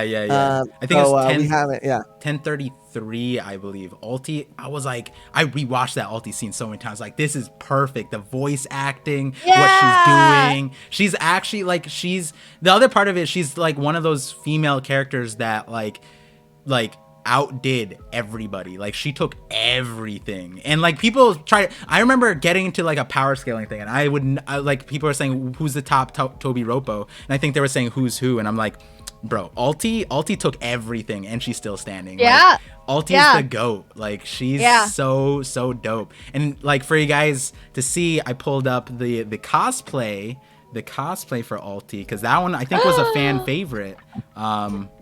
That was one of my favorites. Yeah, this one. And I like Perona too. I mean, I love Perona just as a character. But yeah. So we cosplay Page One and Ulti for our episode, and that was a great episode. This is a great cosplay for a con, especially like in COVID times, because we have masks on, and I don't know if that was intentional by Oda, just what was happening in the world, to have 2 characters with masks. Yeah, that was an interesting one. Yeah, like, I mean, that happened, like, 2 years ago. But, yeah, it was great. It was so much fun. So let's get to the next super chat, which is Bry the Freak. This guy. Thank you for the bits. He said, everyone's favorite new waifu from 1061. Also, is this a pant stream? We got to check. So the joke is I've been pant checking everybody. After 1061, I am wearing pants. Pant checking. Yeah, we gotta see. You gotta have a fit cam, dude. Yeah, you need a camera under the desk. Bro, I see you. Damn, Par. Yeah, I always wear dress pants, no matter. Even though like I don't have to, I don't typically do it. But I did start the pant check with all the things. Every stream I've gone to, I'm like. I like trick the people. I'm like, oh, fit check. You look dope today. And I'm like, he's wearing pants, guys. Don't worry. I'm wearing shorts that say it's magic time on them right now. That's my pant. You also got up earlier, so you guys get the pass. It's fine. I'm wearing sweats, so. Yeah, you are. Yeah. But they're like tie-dye. Pant check. Pant check. We had to after 1061. I just need to make sure we weren't getting ourselves into weird streams, just making sure. Right. So favorite new waifu from, I guess, within 1061. You guys have a... It's gotta be... Everyone's saying doll, but I think people need to stop sleeping on Bonnie, dude. Bonnie is fine as hell. I mean, Bonnie has been fine though, but dolls for I also like I think someone mentioned it in the YouTube comments or the YouTube chat too. I don't know her name, but she had pigtails and she was with Helmeppo. Hibari. She's so mine. Cute. Yeah. Everyone's talking about doll, and I'm like, Hibari. Literally, that's Kobe's girl. Like, she's willing to fight Blackbeard for Kobe, bro. Like, that is next level. Nobody else in the entire chapter showed me that kind of resolve. Only Hibari said, I don't care. It doesn't matter if you're Yonko. You take my mans, we're throwing hands. That's what happened. For real. I mean, yeah, Helmeppo's like, can we just send the seraphim? She's like, I'll go myself. I'll go. Fuck that. Yeah, that is people are literally, I don't want to use the word sleeping on, but we're sleeping on some of the characters. Yeah, I love her. I mean, it's doll in her for sure. Yeah. I mean, look, doll in her for sure. She came in, she changed, she gave every girl in One Piece, every woman in One Piece a run for their money. I just love the short hair. I love the short dark hair. I mean, the choker. I mean, she just looks so badass. She's badass. She has a presence. She commands, the page. She came on the page, dude. She came in one panel, drove the world wild, dude. That's power right there. But I don't know why Bonnie, dude. I love Bonnie so much. Yeah. Yeah, she's awesome. She's great. So and the thing with Doll is like instantly she became my favorite vice admiral. Instantly, one page. That's all it took. Oh yeah. There's no other choice. I mean, Garp doesn't count as a vice admiral to me, but with that, yesterday I actually came up with an idea. Or no, was it yesterday? It might have been yesterday.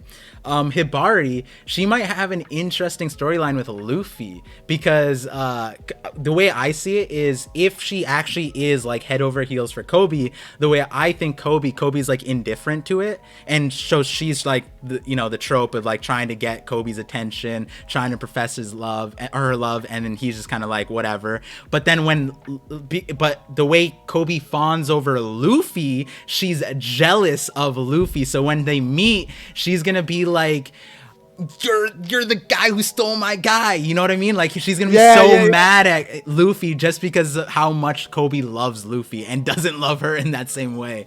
So I was like, yeah, she's like, he's a pirate. Like, you're in love with a pirate? Really, Kobe? Really? We're gonna do that? Cool, thanks. Yeah, she's so pissed. What do you think about people saying that she might be connected to Akainu? I see some people in the chat saying that. I just dismiss those things because people are saying Bonnie was Akainu's daughter. I'm like, you just want everyone to have kids. Like, I don't know. Say Boruto. Yeah, like Akainu having a kid is just like, all right, like, sure. I don't think he's capable of loving anyone that deeply. Yeah. I mean, you don't need to love people to have babies. Yeah. That's So like sad. Yeah, that's fucking sad. Yeah, if you were to have a kid, it's fine, but it's not something I'm like. It's not like it'd make or break the story for me. Like, oh no, Kainu didn't have a child. Like, you know what I mean? I don't need a theory craft that direction, and it's not something we can actually like put foundation on. You know, so. So get to the next chat. It says, "What's a devil fruit? Thank you, Time Lord, for the bits. What's a devil fruit you're surprised we haven't seen in the story, or if there is none, one you want to see in the story? For me, it's a mythical siren devil fruit, as sirens in mythology are said to lure pirates to their deaths. Could be a great element to add to the story." And so before you answer, one thing about the Time Lord thing is I posted a video about Lafitte. So Lafitte is one of the characters on Blackbeard's crew. Lafitte. Oh, you really are feet. Wow, you really are vision, dude. feet wild. That's his name. Hold on. Right. I can't Lafitte. be In a called whole out ass like video, huh? It was a 3-minute video. Okay, it was an extension to my Usopp video. His name is literally Luffy. All right, fair enough. You know what? I can't dodge. And you're about to explain why Lafitte is a siren right now too. I feel like so they're calling. Let me explain to you my vision, my feet vision. Yeah. I can't go in the full details because again, the Usopp video and it's a long conversation. But he was noted to every single time he's silent. Oh yeah. He's silent. He broke into marine bases. He broke into the Sengoku, Suru, Doflamingo, Mihawk, they were all there, and he nobody noticed him, and so he has to have something. And then when he showed up at Impel Down, he had wings, so people think that he has some kind of devil fruit, something, and so he might be a candidate for that siren fruit. That was one of the top comments or popular comments on that video. So with that being said, what is a devil fruit that you surprised we haven't seen or want to see in the future? I mean, I need a moment to think. Parf, you got one? Yeah, I need a moment too. You have one off the top of your head? I don't, because like I've been like in the power, like I've been looking at the power system so much and the devil fruits. I guess like if I were to say one, it would be like based off of my theories, which is like I just want like Robin's fruit to not be the flower fruit, and I want it to be something else. Yeah. Or like I want some like one of those. Like a recent one that came off of that video too was Boa not having the Mara no Mi, but instead being like a mythical Zoan Medusa. And right. So there's like, you know, a few of those ones. And I think Oda takes care of a lot of interesting ones in the movies, which means we're not going to see them. But I'll let you guys know if the one you thought of is one of the ones that he has brought up in a fringe story, because he writes so many stories, and so we don't know that they're not going to come in this show. The devil no Mi. It's an ability that you can produce devil fruits to give to other people for a limited amount of time. Okay. Oh. Okay. Damn, that'd be crazy. Because they can't have them because they're not, you know, like the will elements aren't in the fruits. But it is something you can give like out for an hour. They have it yeah, for an hour. yeah. And if you're like in a fight, you and have your it's whole crew. random too. Yeah. Like they can never predict which what's one gonna be, they but can you control it. Yeah. It's just random. I like how you put the thing on the temporary part too, because that could happen. I like That'd be one. fun. I like that one because it would be so in my mind that would be the clone fruit, the Mane no Mi, but specific, like you can't clone the devil fruit power. But with this fruit that you're talking about, you can clone the devil fruit power and hand it off to somebody. That's an interesting one. I like that. Someone said the Len no Mi, borrow no Mi. I like that. That was a good the one. rent no Mi. Where's my rent tenant? Yeah. That's Damn, funny. that was good. I just thought of the most crazy, like imagine just like the possibilities. That would be crazy.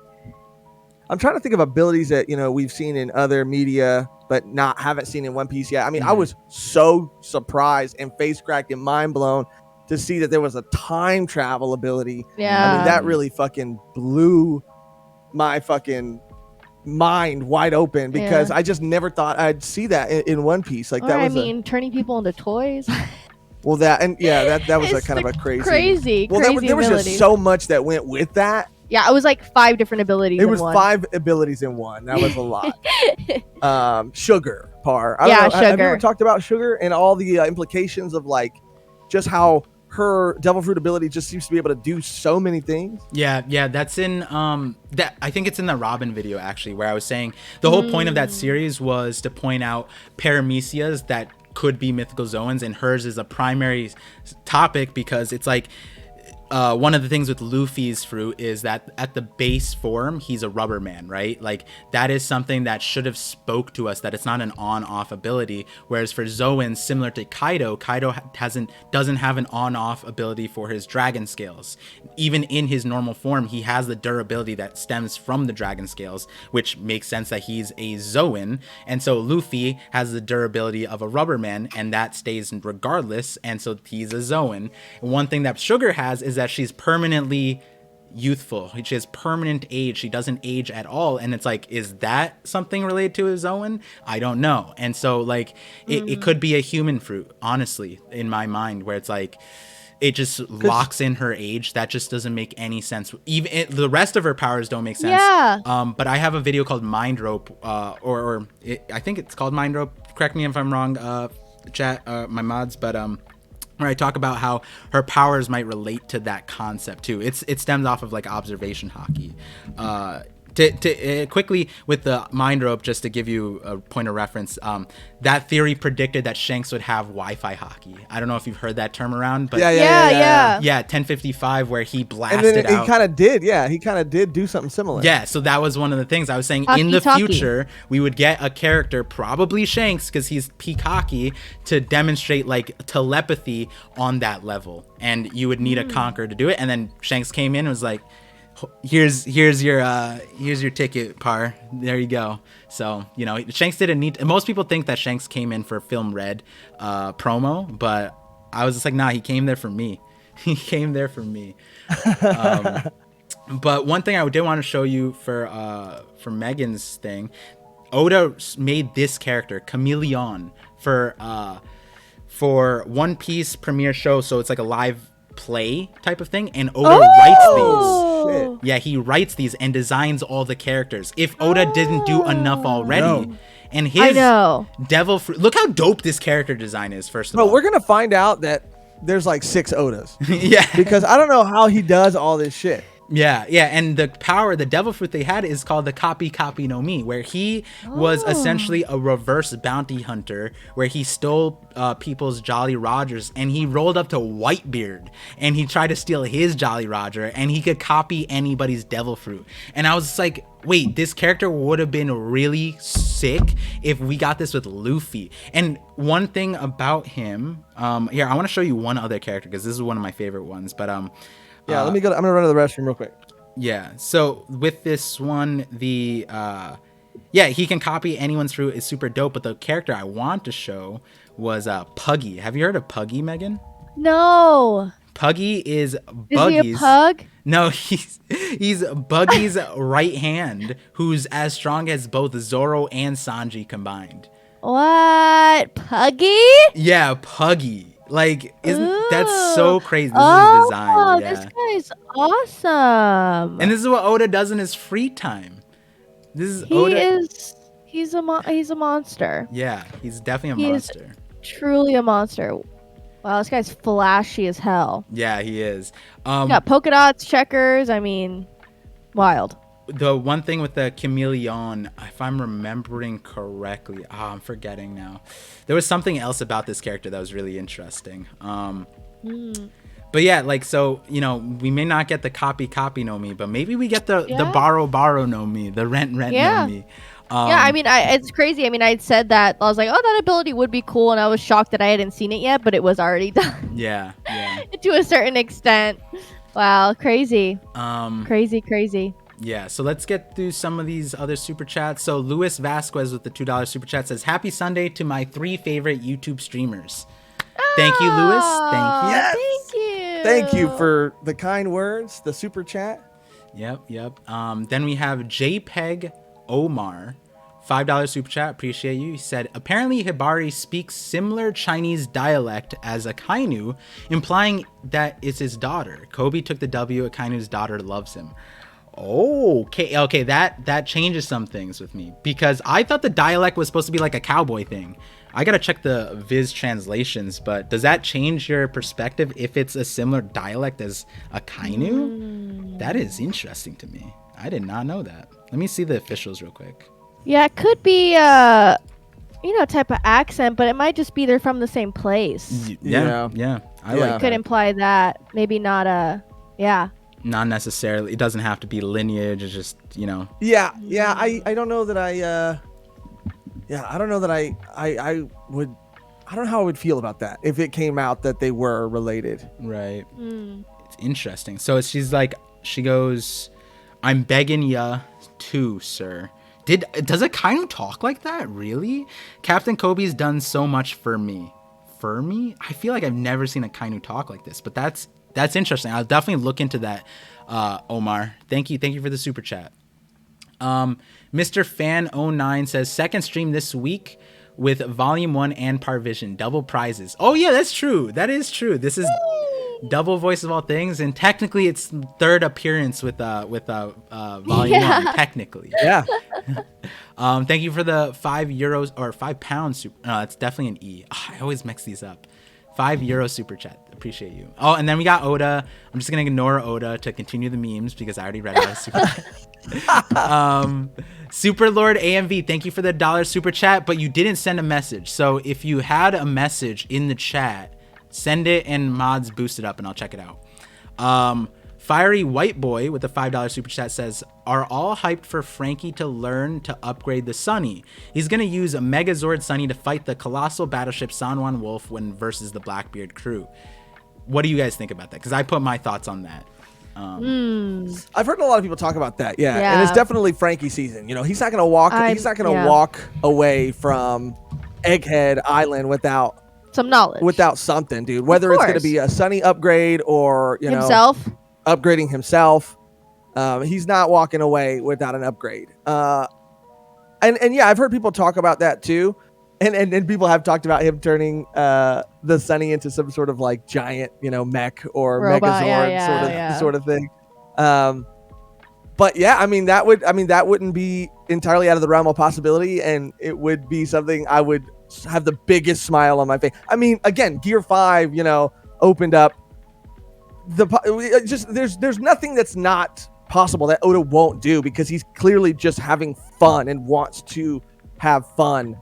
And so, yeah, I mean, I would love to see that, and I'd have a huge smile on my face if that happened. Yeah, I think it's a shonen show, right? So like all the it doesn't matter how. I think what Oda gets right is it doesn't matter how old you are. For some reason, as a guy, and I'm not speaking for all guys, so I'm just saying like it is kind of like a majority thing where it's just like cars and then like the mechanical thing. It's just like like you get the star eyes that Frankie had in this chapter when he saw that. It didn't even matter that it looked like an opponent to them.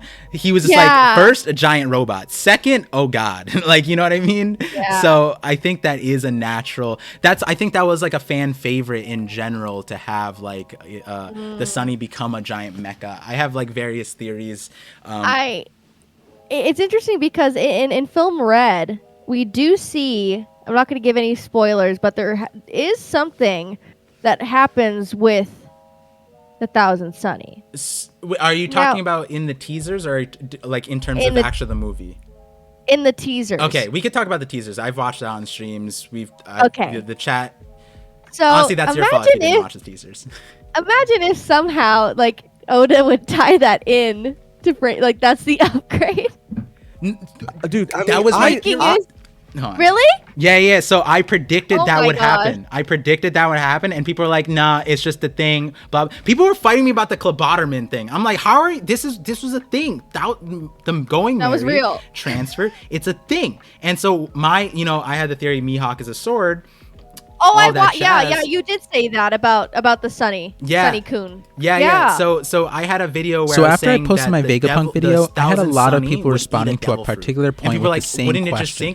So I just wanted to make a video to explain the hypothetical, and I think it's important because regardless if the theory is true or not, the core concept is kind of important to understand for devil fruits. So the hypothetical is based around the concept in One Piece of how inanimate objects could consume devil fruits through currently unknown means, and then gain the power of the devil fruit and also seemingly gain a distinct personality with the fruit. And it would so never the specific question was, if the Going Merry ate a devil fruit, would it sink? Would it still be a boat? No. What would happen? If you're new to my channel, I'll try to catch you up as best as I can, as fast as I can. That was one of the funnier things. If you're already caught up to my theories, then skip to this time. I was like, but I also think the way I explained it here will also be helpful to understand the very ending. So either way, continuing on, it's interesting because if you watch my cursed history video, you'd know that the devil fruits are not the only thing supposedly cursed. And then on top of that, the name curses seems to have perspective bias. Depending on the beholder, we are seeing a different perspective of what is a curse. The voice of all living things. Oh, it was because the video is playing. It should be done now. Yeah, the video is playing. That's my fault. I can't hear the video, so that's my bad.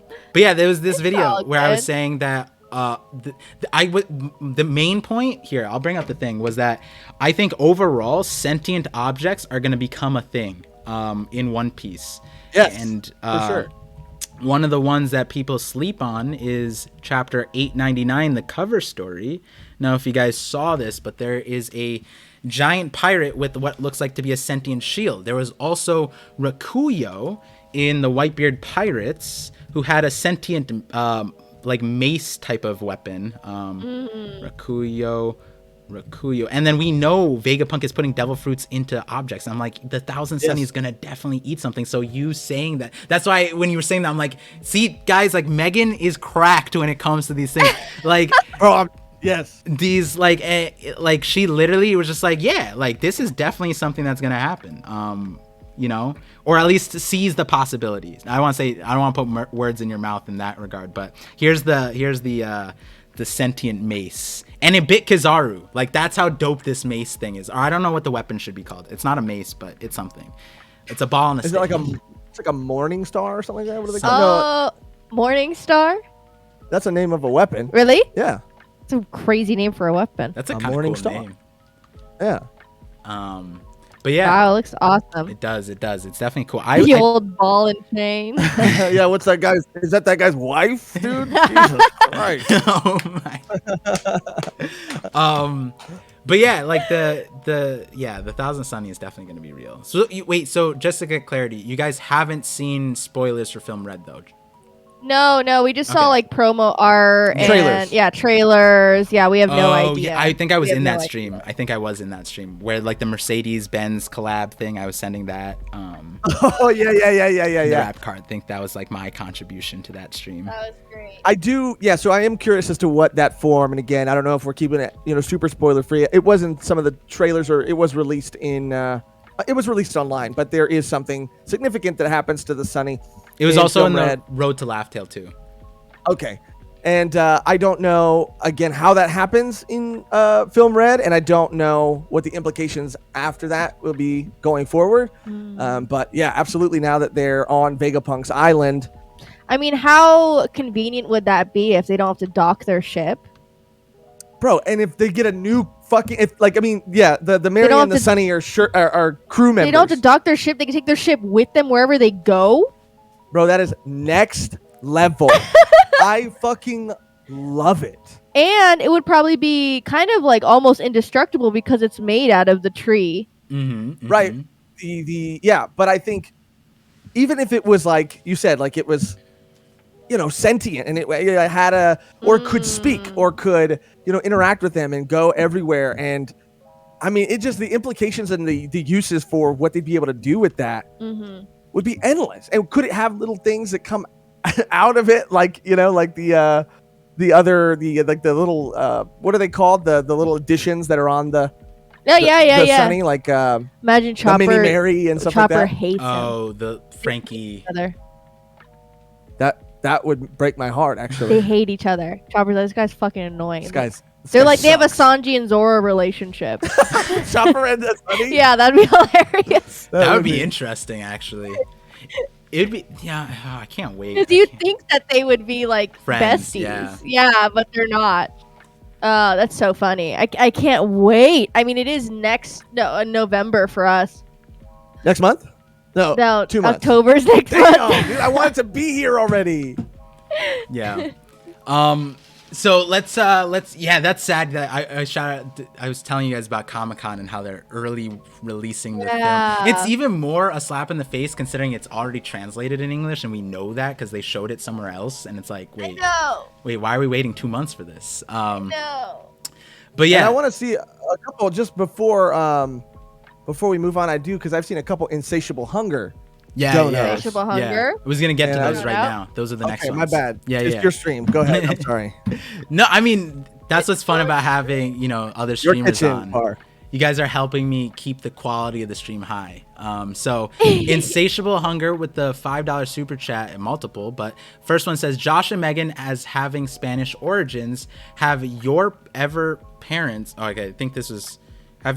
ever forced you to dance bachata or cumbia? One thing is for sure, I'm tired of hearing Romeo Sa. Yeah, I'm tired of hearing Bad Bunny. There's a couple Bad Bunny bangers. Let's not get that twisted. But I can do some cumbia.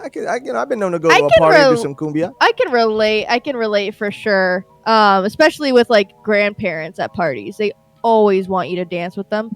And you're like, oh, I'm good. They like, get over here, and you're like, okay, and then you go over there and then you dance with them. But are you you fancy yourself a dancer, Par? I feel like you would be a good dancer. Yeah, I feel like you fuck it up on the dance floor. I get roped in a lot. I don't volunteer, but people volunteer me, like for like weddings and stuff. Whenever there's like guy dancing stuff, I don't ever do it in front of my parents, but like whenever it comes up, my wife kind of pushes me into that role. So yeah, there's been many times where other people have bailed and I'm like, I already learned the dance, so I'm like, I might as well just continue with it. So that is for me.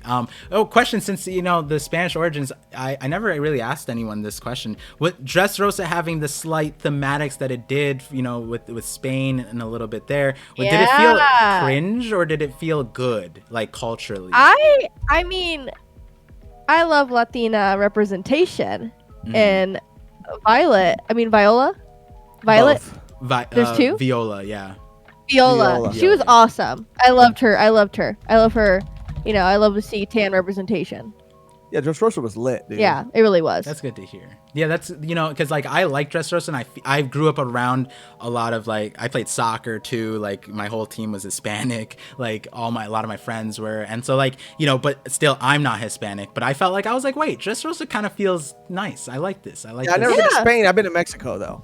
I've been to Mexico. Yeah, not the same thing. Yeah. Never been to Spain. España. Yeah, and they do have, that is kind of, they do speak Spanish with that sort of you've been to lisp. Mexico, like for me, I'd have to go like way farther to feel like my origin. Right. I could just pop down. You could pop down to Rosarito. On the freeway. Yeah, go to Rosarito and be like, I'm with my people, I'd have to go a little further. Actually, I could just go literally right outside. And be with my people. Yeah, but it was great. I loved it. That's good. I loved it. Yeah, definitely. Yeah, I think we might be getting a little bit more of that too. Have a theory coming out on that in a little bit. But let's get to the next Insatiable Hunger. $2 super chat. Rip Nico Frankie fans. Robin. People are baiting Megan. Robin. Vegapunk Frankie is a thing. Is that actually really trying to upset her? Is that like a thing that I actually didn't, that never crossed my mind when I thought about it? It's not a thing though. That's the craziest thing, Par. It's not a thing. So that's why you never heard of it, because it's not real. I like because Frankie and Robin transcend love. So you can't really top that. Would you put their relationship that flimsy to where like some new chick walks in and she has similar interests? Like they have a history. Well, it's not built on a straw roof. Like this relationship is built on trust and love and history. So Vegapunk coming up, oh, I'm Vegapunk, oh, look at me in my sexy skin tight suit and my big jacket and my gloves, like, oh, I'm in a robot. Like that is not gonna falter Frankie, because they have a history and they love each other, okay? And they know it. I mean, everyone's like, oh, Frankie and Jinbei. Robin and Jinbei. Or Frankie and Jinbei. I was reading something else.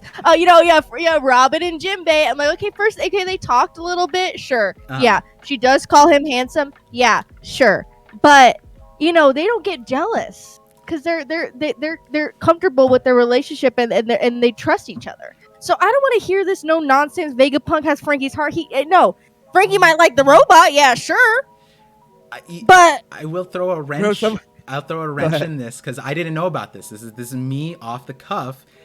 Technically, Frankie's role model is Vegapunk. He studied Vegapunk for 2 years on an island in Vegapunk's lab, and so there is respect. Right, but now it's not a sexual. Now imagine, right? He's literally built everything in the image, like Frankie 3 is a shark submarine, Vegapunk 3 is a shark submarine. And so now we get the situation where his role model becomes I'm not objectifying, but someone of opportunity for Frankie. There's no bro.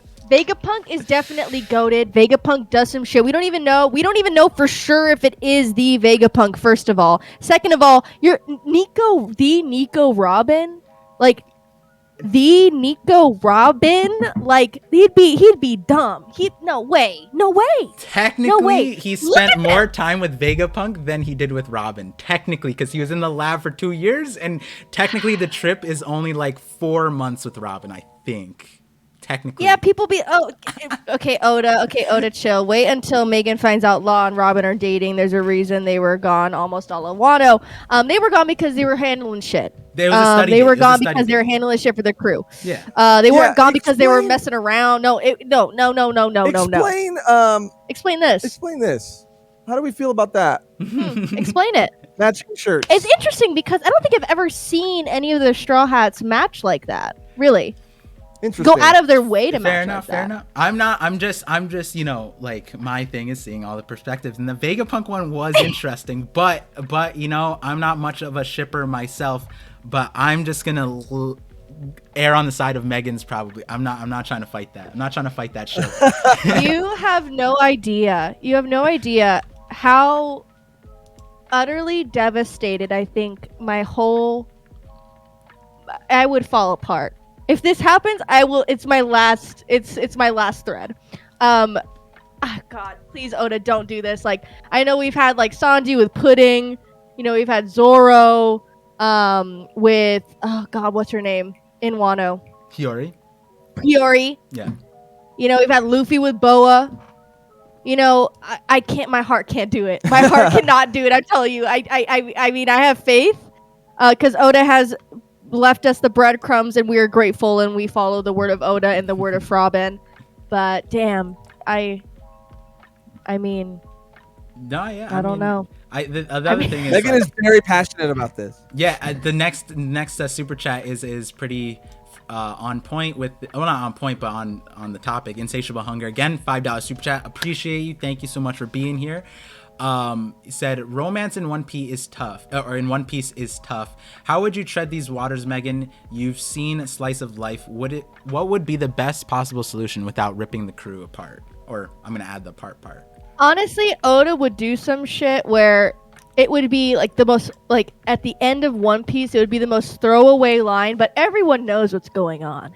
They're adults. They're not gonna. He said no relationships in the Straw Hats, which I get. That's why I'm kind of, when I said that again in my head, it made me realize that the other Straw Hats have had like kind of like ships with other people that aren't in the Straw Hats, so it kind of makes me a little worried. But I mean, they're undeniable. When has she ever? She's touched this man's balls. She has touched this man's bare balls. It's true. Okay, this is canon. And look at Nami with Chopper. She's like, shh, you know what's going on, Chopper. And Chopper is like, oh my God, really? And she's like giving them the cheese man right now. She's like, shh, you didn't hear it from me. Yep. And Robin caressing his face like that? Like, are you kidding me?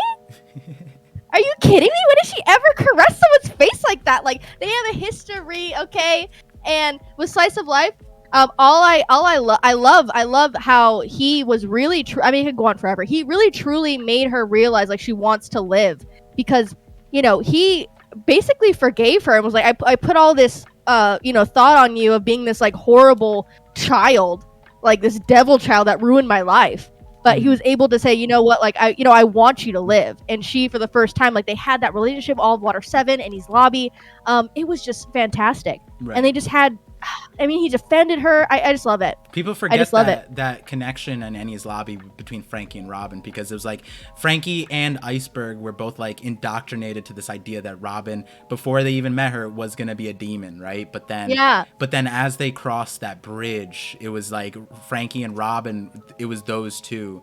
And that was like a very tough scene where it's like, I think there was a part where like Robin was so, she gave up her person entirely, but then we get a scene where I think she's biting the bridge to hold off Spandam from dragging her across the gates of justice. And like that was crazy. Yeah, and that was Frankie's his presence there. That was the extra motivation. That entire walk from the Tower of Justice to the Gates of Justice, that was Frankie and Robin there. And Frankie was the first one to make it to her too.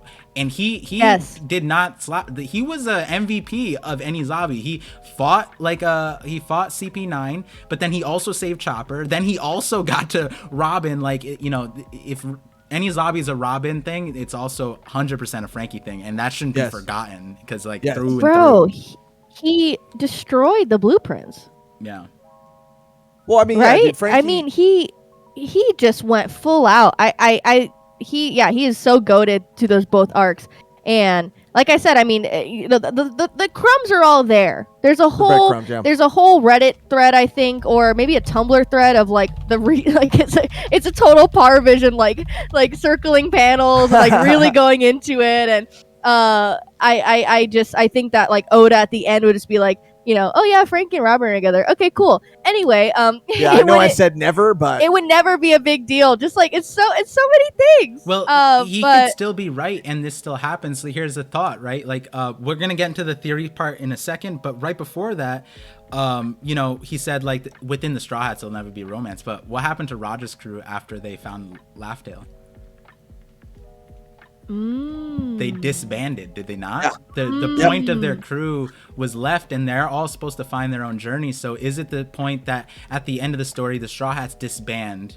Stop! Don't do that to me. Well, yeah, they did what they set out to do, and so now they're not technically part of the. But don't be sad about this, because this allows for your theory and your ship to come to fruition. They would technically not be part of the same crew anymore. They would be a ship, but they wouldn't be on the same and they would go live their own lives, and maybe Robin and Frankie link up. They're already linking up. That would allow all the ships to sail. Oh. yes, exactly. Oh my gosh. And people do ship Sanji and Nami, which I'm not opposed to that ship, because they do have very similar dreams that could like coincide with each other. And what they want to do with their lives. But yeah, I just I don't know. I could talk about this all the time, so I'm gonna stop going off. That super chat really set you off. It really did. Insatiable Hunger knows. Yeah, that's what he's doing. They know what they're doing. Everyone does that to get me riled up. Yeah, but it works. I do like doing that, but the Usopp and Yasopp one was an important one to get across.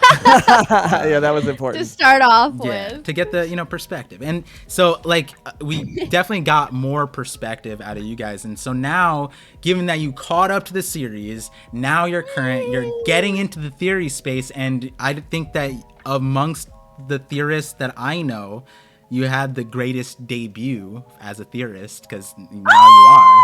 Because I'm new to the space, but from what I've seen, I haven't seen anybody come up with theory and then instantly just like, you didn't even try to get it out there. Someone tweeted it for you. Honestly, I really genuinely thought, because we're not like the biggest channel. We have our community and new people come in all the time, which is amazing, and we love to share just our thoughts on everything and post it. And when we were like saying that, obviously I was like, yeah, that was really cool. I feel like that could be it. And then Josh was like, yeah, that's really cool. I feel like that could be it. And people in the comments were like, oh, that's so dope. I didn't even think about it that way. And I was like, this is great. Like, I'll just have this. I know it probably won't, go any farther than this channel, or if someone else brought it up. And then I forgot who tweeted, but someone tweeted it. And yeah, I woke up and I was like, half asleep just on Twitter, and I saw and I was like, what's this? And I was like, gunk. I was like, what? Yeah. And everyone was just talking about it. I was like, what's happening? And then it was like, boom. You're like, oh, yeah, I want to talk about this. Shout you out. I was like, oh, my God, that's so amazing. And then, like, Brago, BDA Law, Grand Line. I was like, what is going on? It was so wild. I've never experienced that. And teching, forcibly, we brought it on tech. Yeah, we brought it. Yeah. But it was just such a crazy time. Yeah. It's still insane. Yeah. Leslie, it's wild. Leslie P said, I made the tweet in the YouTube chat. Shout outs to you, Leslie. Oh, yeah, I was looking it up. I was going to look it up right now. Thank you so much. Yeah, if we're talking about setting the world on fire with a theory, like I think within a day on Twitter, it got like 80,000 views or something like that. So definitely. Wild. And if you guys haven't seen it, definitely go. It's in their 1060 review discussion. Right. I talk about it on my channel in the thumbnail that says New Era on my channel, Luffy's Dream. And then again, I think multiple people, right? I think, and you also see it again in the, if you want to see Tekking's reaction, I think, no slander to anybody else, I think Tekking's reaction is kind of the most important one because he's like One Piece embodiment, right? So yeah, he's the encyclopedia. Yeah. And again, his reaction was essentially what the dream should do, and is to put a smile. And I had the Chopper reaction where I was like I literally, when you told me that, like I was looking at my phone and I was just like, this is great. This is awesome. So someone said I saw it on TikTok as well. Yo, can you share that with us, please? Yeah, I'm still trying to go through and can find you at us? So crazy. No. Yeah. But yeah, it was such a weird, because I never, thought of, I still don't. I'm not like this, I'm not like a big theorist, like YouTuber, One Piece YouTuber. So just to have this little theory that was just like, boom, I was like, huh? What? Leslie, what it was. Yeah, right here, right? Yeah, Leslie. Shout outs to Leslie. Thank you. I think it's Jimin. I forget how to pronounce it. Jimmy Choo's. It's like a brand. Oh yeah, like Jimmy the shoes. Jimmy Choo. Yeah, that's a high-end brand. Yeah. Very high-end brand, very high-end tweet. This person has taste across the board in fashion and in theories. Thank you, though. Honestly, yeah, it's just wild. It's just so crazy. So with that, now I want to get your takes on some of the videos. I sent some. I didn't expect even one, but were you guys able to check out or let me know which one you were able to check out. Yeah. We we watched the Mihawk one and then the Shanks Godfather one. Okay. Grandfather. But I don't think I liked the Godfather. I have a couple notes here, but let me see, because I don't. Yeah, I was spitting. You're spitting. I was like, wow, this would be wild, because it was. We had talked about it, like you said. What do you think of Shanks as a character, and what do you think he could, what mysteries could be revealed in this last saga? And I honestly wouldn't put it past anything that you were saying. Some people don't want it to be true, which is, it's not confirmed, right? But some people don't want it to be true because it's like, how could Oda introduce for the first time this person's like full backstory, full information on this character, and it be like completely just utterly like devastating and bad, and he's not a good person. But I've always liked that in story and in media, just the portrayal of someone who you think is a good person and turns out that either they're not a good person or they're kind of just like fit into their world and like what they have to achieve in order to like, do their dream, or just survive, I guess. Right. Yeah, so I thought it was really interesting.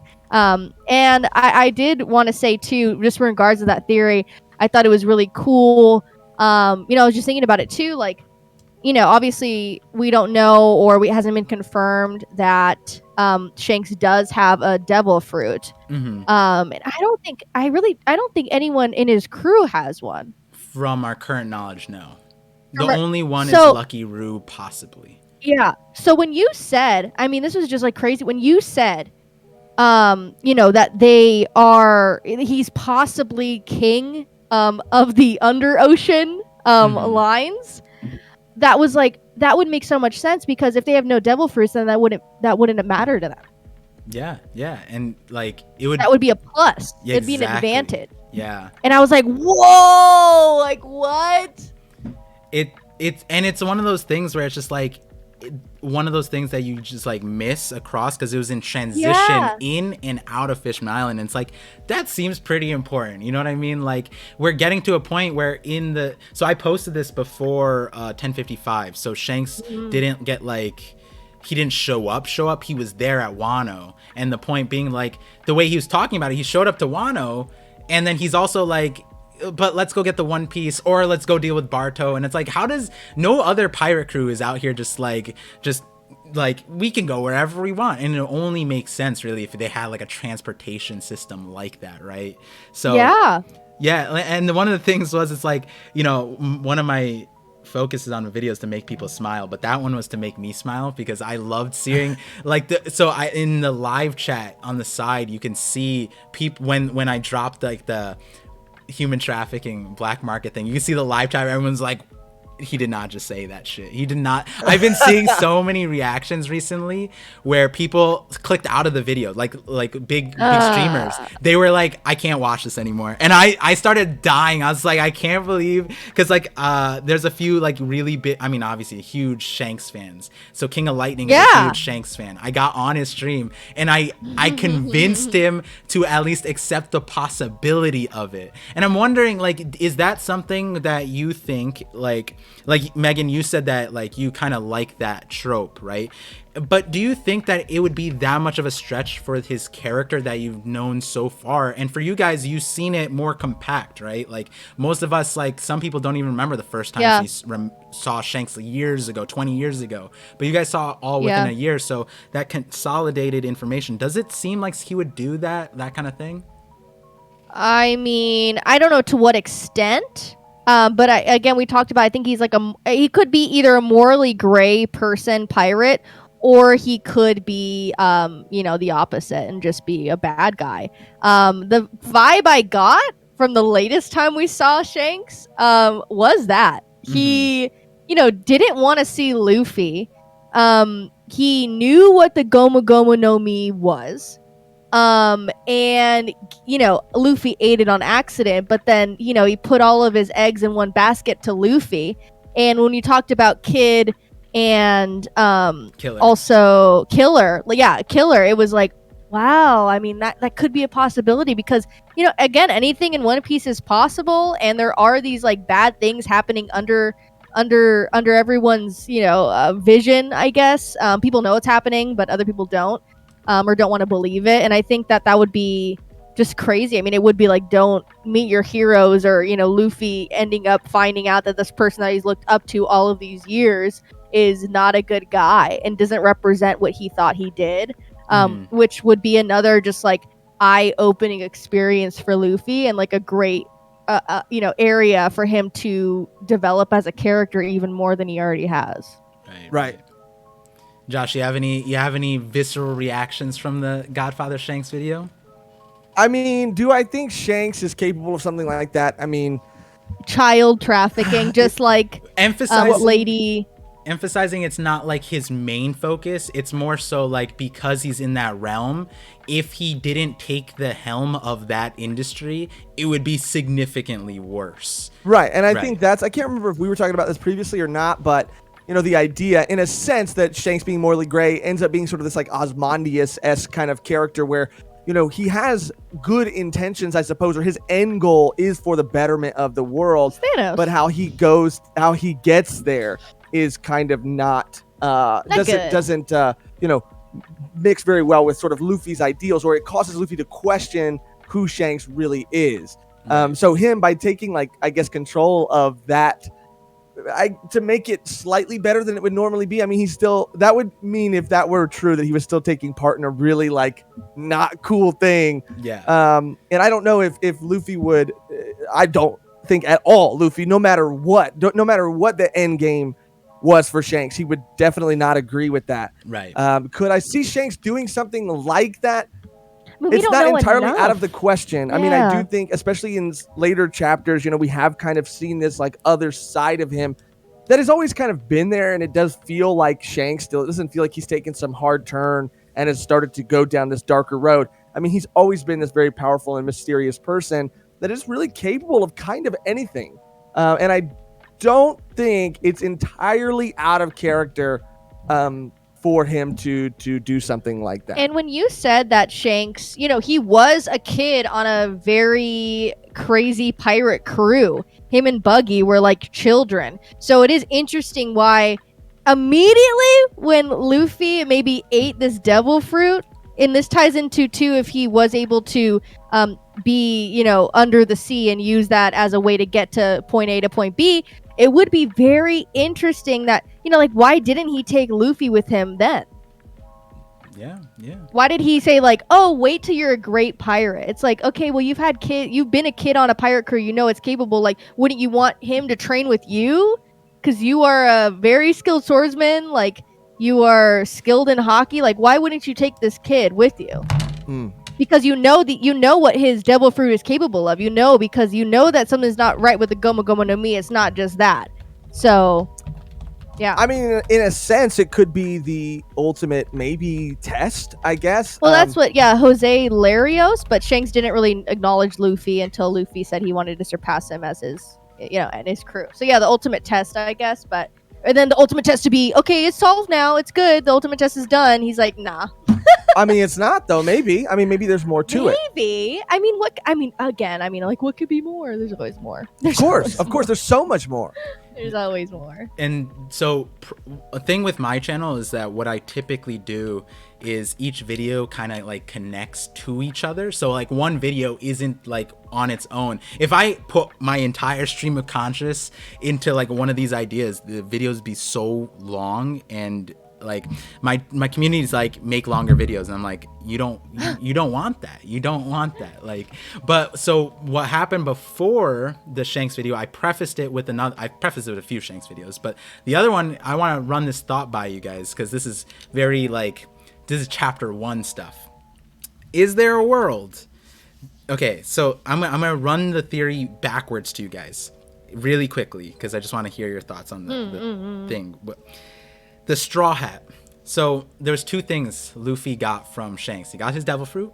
He got his dream also, right? That we don't know exactly where the dream stemmed from, but the inspiration to push through, become king of the pirates, we can say like Shanks was a huge thing for that, right? The one other thing that he got from Shanks was the straw hat. So if the devil fruit is sun god Nika, right? And the straw hat, like, is it just a straw hat? And the thing about we're gonna find out that straw hat has a devil fruit too. Damn. So something that always stuck out to me was in chapter 100, or chapter 100, I believe it was, or 99, I forget. Let me pull it up. Where Luffy gets struck by lightning at the altar with Buggy.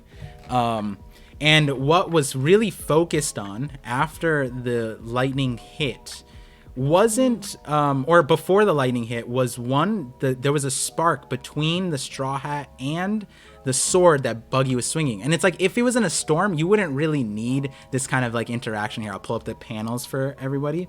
You can see this spark between the straw hat and the sword. And I watched this as a kid. So I was like, ever since I was a kid, this like triggered something. And I never like put a thought to it until like more recently. And it ties to the Mihawk as a sword video, but we get the lightning strike right after, and after everything's said and done, it starts raining. And what's emphasized after all of that is not Luffy or Buggy, it's the straw hat. We get 3 panels of the straw hat falling, all of that, and then Luffy picks it up, and it's not Luffy picking it up, it's like the focus is on the straw hat and Luffy picking it up, and it says, Luffy goes, lucky me, I'm alive, right? And he's like a rubber person, and so like it's fine, but like he survived the lightning because he's rubber. But it's like that whole instant, it told me that the straw hat is special. And so something I was thinking about was like, it's a gag, sure, that the straw hat is indestructible, right? He's right. Fought a Kainu, he's fought a Nell. Luffy's rubber, but the straw hat should be needing repairs. And one thing about that is we know that straw hat has has been damaged before. Buggy has stabbed the Straw Hat, and that is something that is emphasized in Japan. If you watch The Hidden Eye, I want to show Megan that. Oh, I just realized the time too. So Josh, you still have to go in a little bit, right? I mean, we could go till like 3:30 maybe. 3:30, yeah. So we can be on for another hour. Oh, okay. Wait. Oh, wow. You're giving me an hour. Wait, thank you. All right, cool. I'm happy. I'm a happy boy. But that's it. No, I'm just kidding. All right. Well, I want to get to the theories part, but I had so much fun talking with you guys about all these other things. No, hell yeah. And you guys, and again for the chat, like, please go show them some love. They stream every week, just like I do, multiple times, and you can already see how they're way better with the chat than I am, because I'm so focused on them, but they're still being the personalities that they are, having the conversation. It's so interesting. And then, working with the chat. So definitely go subscribe, go check them out. I will be watching. I'm always in their streams. So. Yeah, he is popping in all the time. I'm like, damn, Par, when do you take time for you? You're always popping in the chat. You're everywhere. You're in your own chat while you're streaming. I know. Yeah, and I'm on Twitch too. Like, I'm seeing the chat there, and I remember the names. So if you guys make sure to say hi, but definitely go participate in their streams. It's a lot of fun always. And I am always sad whenever I can't show up, because there are those days, and I'm like, I hear about it later. I'm like, damn, I missed the Volume 1 podcast. So definitely go through over there. And then when I pop in a Par stream, him and Civ are talking about people's foreheads. Yeah, people's foreheads are like, foreheads are big. Foreheads are great. And I'm like, oh, interesting. Because I've always been self-conscious about my forehead. And I was like, okay, that made me feel a little better. Thank you. But yeah. To be fair, these are the streams you should tune in the weekend. Okay, hold on, should I be saying that? Yeah, the weekend ones are usually more tame. But that one is literally called the knock-up stream, because Oda's knocking us up. And then afterwards, it's called the booty call, because Sai's my booty call. After you get knocked up, the booty call. And the other part, the other name... Because apparently, I was going to call it Pillow Talk with Par and Size. I like that. So that's why I have, my wife has the pillow. There's a Par Pillow Talk pillow that came out of that stream. So people can buy that on my merch store. Yeah. That's awesome. Yeah, let me pull it up. But what was I saying before? I forget. Actually, I took it down just recently because I got to update the design. It was an exclusive thing, but we'll be having more Pillow Talk Par. The other thing that the other primary name, now that we have an hour left, I can share this, have the time to share it, was after the knock-up stream, technically there was another stream. Do you remember after, like in Skypiea, the Straws went on a knock-up stream and then they went on another technical stream. Do you remember the name of it? Because I don't remember the name. Because that's what my viewers wanted me to name it. I said, ain't no way. After that is the... Ain't no way. Oh, he's going to say it. Oh, say it. After the knockup stream was the Milky Road stream. Oh, I love it. Yeah. It was called the Milky Road. Yes, dude. That would be a great name for your others. Why don't you do that? I'm thinking about doing it. But the thing is, I don't like... It's funny. The Milky Road Pillow Talk stream. Combine them. Yeah. After getting knocked up by Oda, we go to the Milky Road. It's all for fun. It's fun. But I have gotten a comment recently where someone is saying like I can't say that it's a bad name because it's a phenomenal name, but sometimes I feel cringe tuning into the knockup stream, and I'm just like, hey, but you tune in, so that's all that matters. No, that's a great name. Yeah, no, it's a really great name, especially for the streams that you do. I mean, it's hilarious. Yeah, it's perfect. Yeah, it's literally perfect. So when we are a sucker for good names. We love a good name. Yeah. I think Milky. Yeah. I think when you tuned into the stream, I literally facepalm. I said, no fucking way. They tuned into this stream of all ones. We were talking about Boa's forehead, and then I'm like, oh God, Josh and Meg. Because I didn't know. Okay, so truthfully, I didn't know Josh's like similarities with Sai, that he'd have a similar reaction to 1061. So I was like, oh no, they're like a family-friendly stream. Like, they're seeing me talk about Boa's forehead like this. No. We've talked about crazier thing. I know now. Yeah. I dare even say. Oh, we're talking about like Law. Oh, and his long willy move. That for sure. Yeah. And then him just being like, room. You know, that whole thing with Robin. Yeah. We did a whole act out of, So if that were to happen. Yeah, it was great. I know Nolan was like, "Damn it, Josh!" Like, I know when I was reading this shit, I was like, "I don't even want to see your devilish activities." Like to 1061. To 1061, yeah. And he called it. I mean, he called it. Yeah. So now I know, and I'm not trying to call them out. I'm just trying to say I'm not alone in the weird. Okay, we're just gonna move back onto what we were talking about. Yeah. Now, I love it. Now that we got the extra time, we got to use it wisely. So the idea that the Straw Hat is sentient of some sort, my idea, right, whether it can eat a devil fruit or whatever, because a lot of people were like, when they were watching the video in the live premiere, they're like, are you saying that the Straw Hat is gonna come alive? And like, no, have you guys watched Black Clover? I've watched like 20 episodes. Okay, so I can't say it. But with this, right, the Straw Hat, like I had the devil fruit boat float video where I was saying the Sunny would eat a devil fruit. Then there's the Mihawk as a sword thing, and then there's this one. So people naturally thought I was thinking devil fruit, and I was like, maybe, but I don't think it's necessary. Is it like a person that turned into a Straw Hat and we've just been bamboozled this entire time? It's another interesting thought. It's Luffy's mom. Oh man. Well, it's crazy because we see, a very similar Straw Hat when we first get introduced to Emu. Yeah. So that's just, I think, a Joy Boy connection, and but the same hat. But it's not the same. It's different. No, it's huge. It's huge, but it's the same.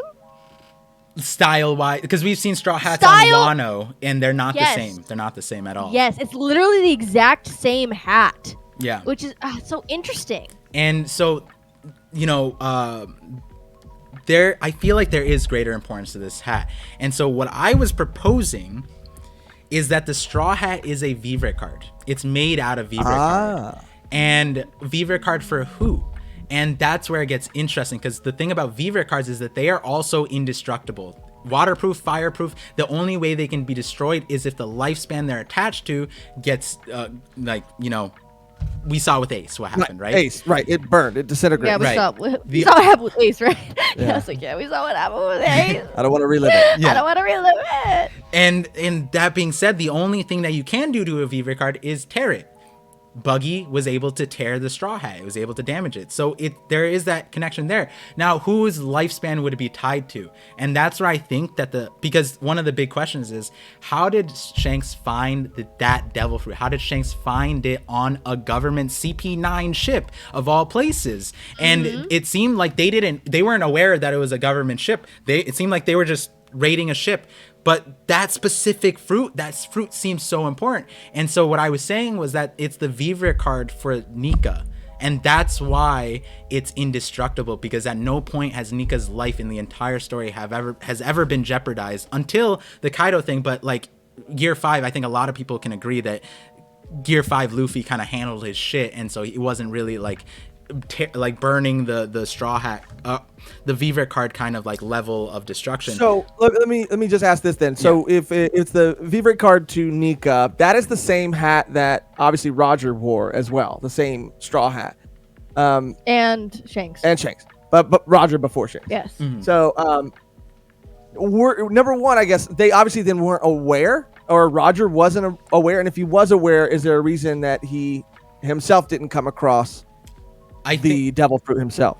So that is one of the biggest questions people ask, like, and I mean, I don't have the answer because we don't know where Roger got his hat from. But what is interesting is, unlike, like when we look at Jolly Rogers, Luffy's obviously is a straw hat on him that symbolizes himself.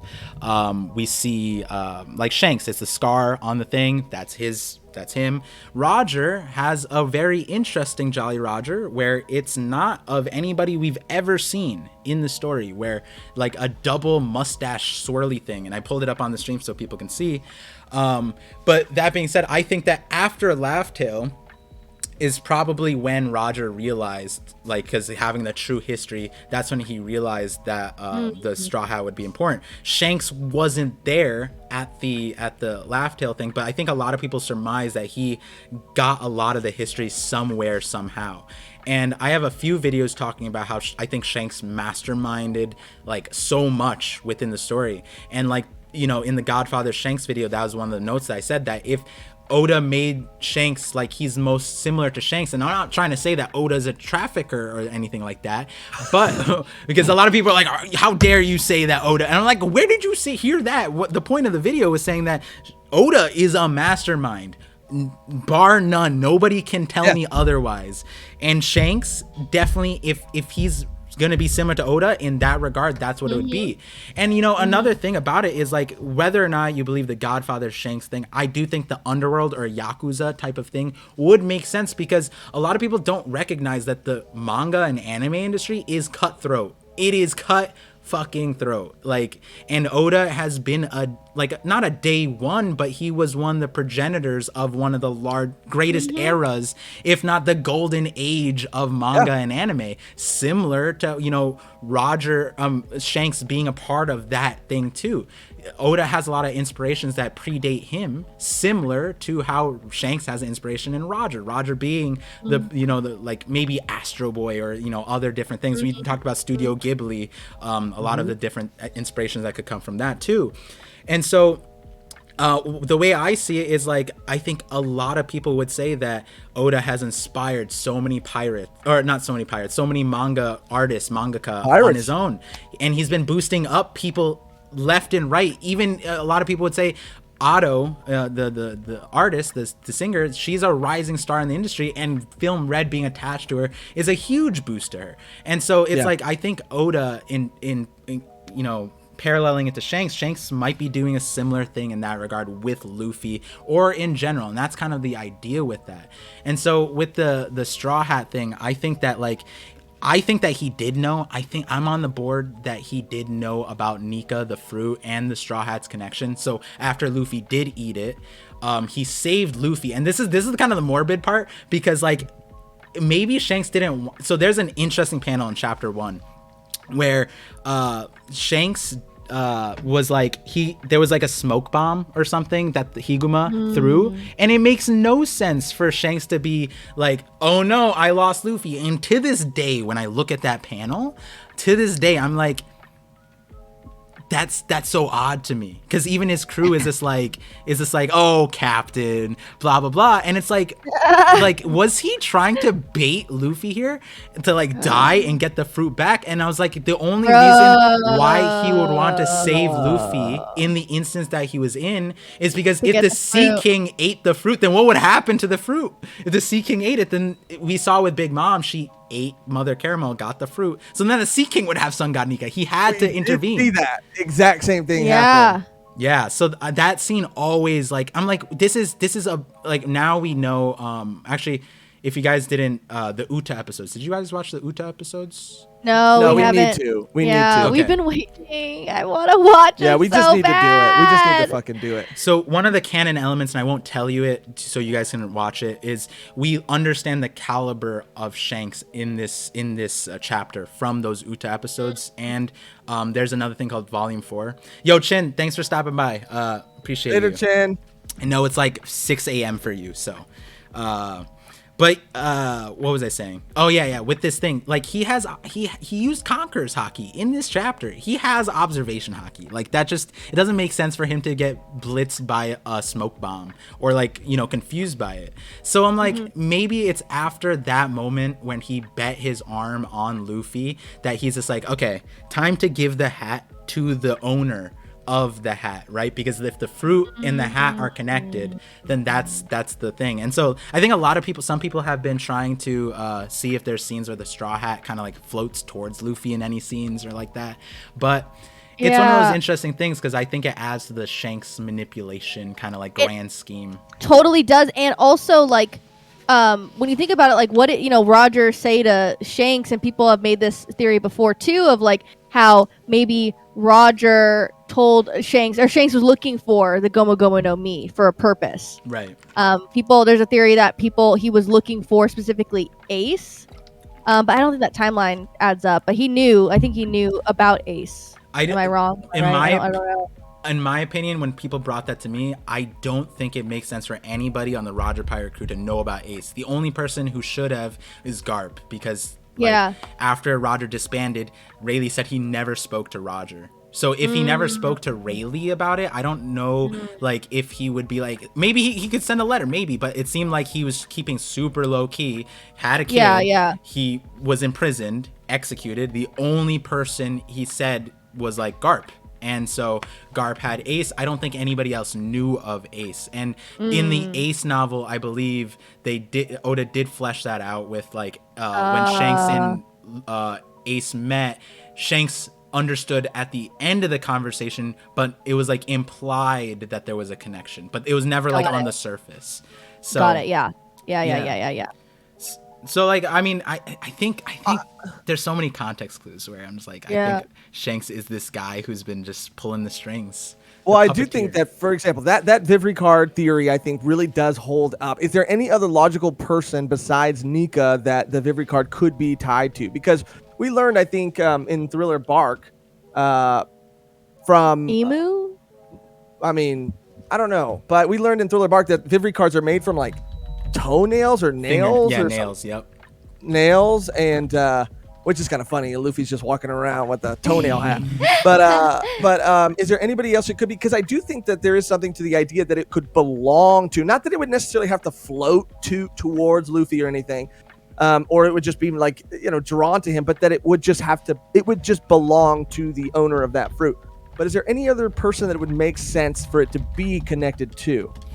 I mean, if Joy Boy and Nika were separate entities entirely, then maybe. But right now, okay, so actually that's a good segue into a theory that, okay, so I have a video before the Luffy's Dream one. There was a video about conflict resolution, and so I'll just drop that one on you, and I'll tease the one that's coming out. I've been working on it. I should have had it up today, but I didn't because I was just like busy. But let's see, reaction.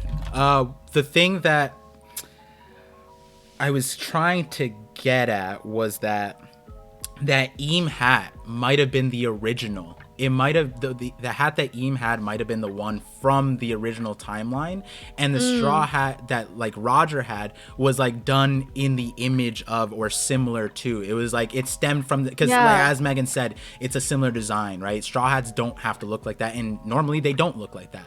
But like the other part of it, actually, the other part of the theory that I forgot to mention is fabrics are actually really important to Oda. Through Bellamy, we discovered that he.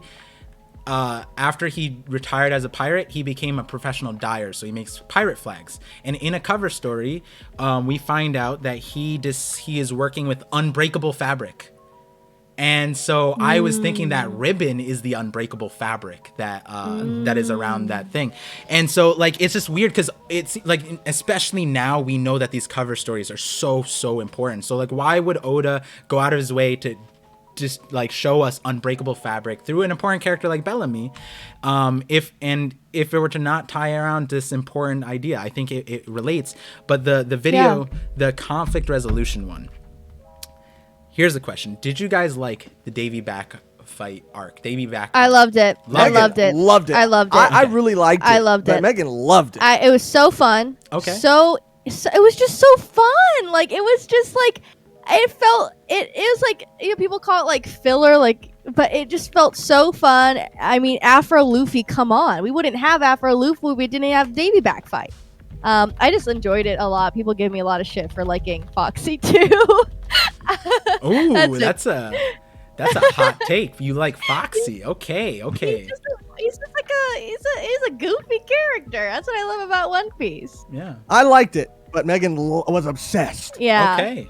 Now I'm excited to see how my wife receives it, because I think it's a toss-up if you like it or not, because I've seen visceral reactions. I made that video actually off of a visceral reaction on Randy Troy's stream where they brought it up, and Chrissy, Randy Troy's wife, was in the chat saying, I hated that arc. That arc was awful.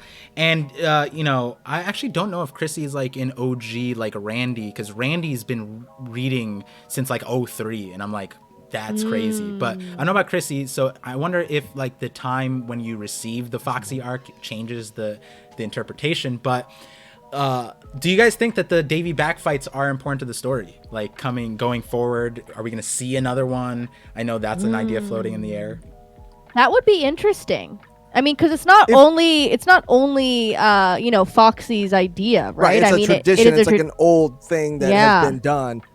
Yeah. And I think if the stakes were higher, like the whole Foxy Davey Back fight was it was very comedic, right? That was the fun of it. It was fun and it was funny, and the stakes, I mean, we knew that, Chopper wasn't really going to be lost to Foxy's crew forever.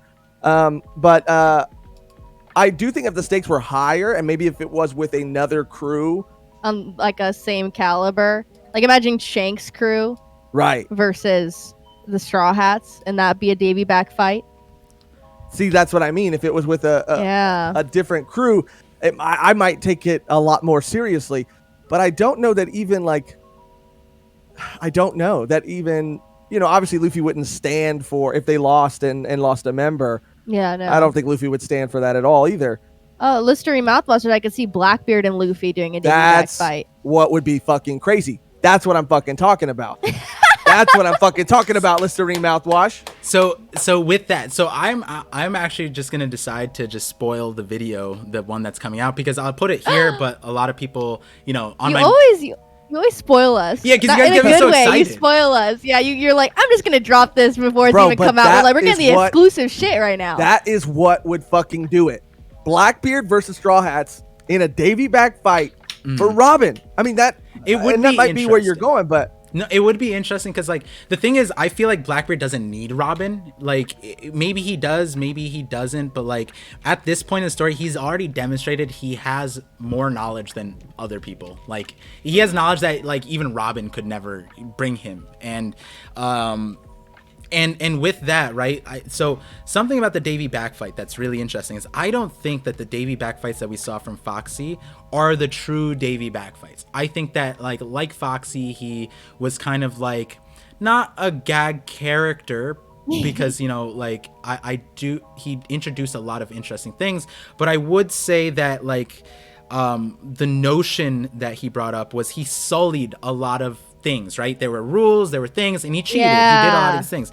And so when you think about conflict resolution in One Piece, we have the Reverie, right? The Reverie is how the kingdoms resolve the conflicts, and the Reverie is very similar to the UN, right? It feels that way. And I think when we walk it back to the real world just a second, a lot of people would go out and say that though the UN was created for obviously good reasons and for we need the UN uniting the nations. Yeah, but it's in the name. The efficiency of them isn't the exceptional part. I don't think anyone would compliment that, right? And so that same note is reflected with the Reverie, where even Garp, and when we were introduced to him, it was like there's always fight. Everyone's trying to. How can you care about someone else's citizens when you have to focus on your own? And that was kind of thing. Every island is so different. Everyone has their own constituents. They can't do that. So it's very difficult to get conflict resolution at a Reverie. The thing about the Reverie is it's held by the world government, and it's to keep the world in peace. And the problem with that is, if it were to keep the world in peace, I would do that very frequently. I would have the nations meet all the fucking time, right? Because if you want to unite the nations, if you want to get conflict resolution, you do that more often. Do you remember how frequent the Reveries are? 4 years, right? Every 4 years. And that was whoa, Han. The Reverie started since the Void Century. We've had, now it's, this is the 200th Reverie that we're witnessing right now. So 800 years ago. Okay, so another thing, in a Nolan video, there was a Reverie that happened in between the Nolan flashback. The 100th Reverie happened in the Nolan flashback. And so to spoil that video, I wanted you guys to watch it, but it's a long video. There's more interesting things, but what I was predicting was that we would get more islands erased, and the Gorosei actually set up Shandora to be blown up into the sky. The knockup stream was controlled by them, and it was because Nolan landed back on Jaya right after the 100th Reverie. And so similar to 1060, right after a Reverie, the Lucia kingdom gets wiped off, and it paralleled the exact thing that I was laying out in that video. But so ever since the Void Century, every 4 years we have the Reverie. You know what else happens in our world? What happens every 4 years? That's a worldwide event. Elections. Well, that too. Worldwide, like a global phenomenon that happens every. The Olympics. The Olympic Games. Oh, yeah, I don't know much about world politics or the Olympics. It's not politics. Yeah, the Olympics. Yeah, or the Olympics. No, actually, the Olympics are a political thing because the thing is, there's the Olympic truce. And that currently Russia has been breaking every so often, and they've been banned from the games, but we give them a pass for whatever reason. But that aside, that happens every 4 years. And you know what's similar to the Olympic Games when I think about in One Piece? The Davey Back Fight. Exactly. So my idea is that prior to the world government in the Void Century and maybe before, the Davey Back Fights were the conflict resolution because back in ancient Greece, the Olympic truce was a soft ceasefire. So when Greece was having wars with everybody, they still wanted everybody to come in and have a giant festival, a 7-day festival, a party, and with the sporting events at the highlight, but you had chefs, you had artists, philosophers, every botanist, anything that you can think of, they were there to make a name for themselves, and it was a grand festival for the gods in the land of gods. And so and when you think about the Davey Back Fight, that was one of the things where it's like the Straw Hats could have easily cleaned up the Foxy Pirates if they wanted to, but there was a truce, and they had a festival, and they were partying and all that stuff, and then they introduced the cheating. Now the cheating part is really interesting because when we look at Greece, they were very honorable, but they were still cheating, but not to this degree. When Greece fell to Rome sullied the Olympic Games. And they had Emperor Nero, for example. He was a cheater, straight up, but he was the emperor. He could do that. And what he would do, for example, was that there was a chariot race where everyone was allowed 4 horses. He had 10 horses. Oh, damn. He fell off his chariot, lost, and declared himself the winner. Wow. And that kind of puts himself similar to a Foxy-esque kind of character, except Foxy. Oh yeah. Right. And so with that, very similar. They're both horsing around. Right. And so with that in context, now going back to the Straw Hat, the idea was that the Straw Hat, the winners of the Olympics, they would, at the ancient times, they would get a crown essentially made of like straw or like grass or like wheat wreaths.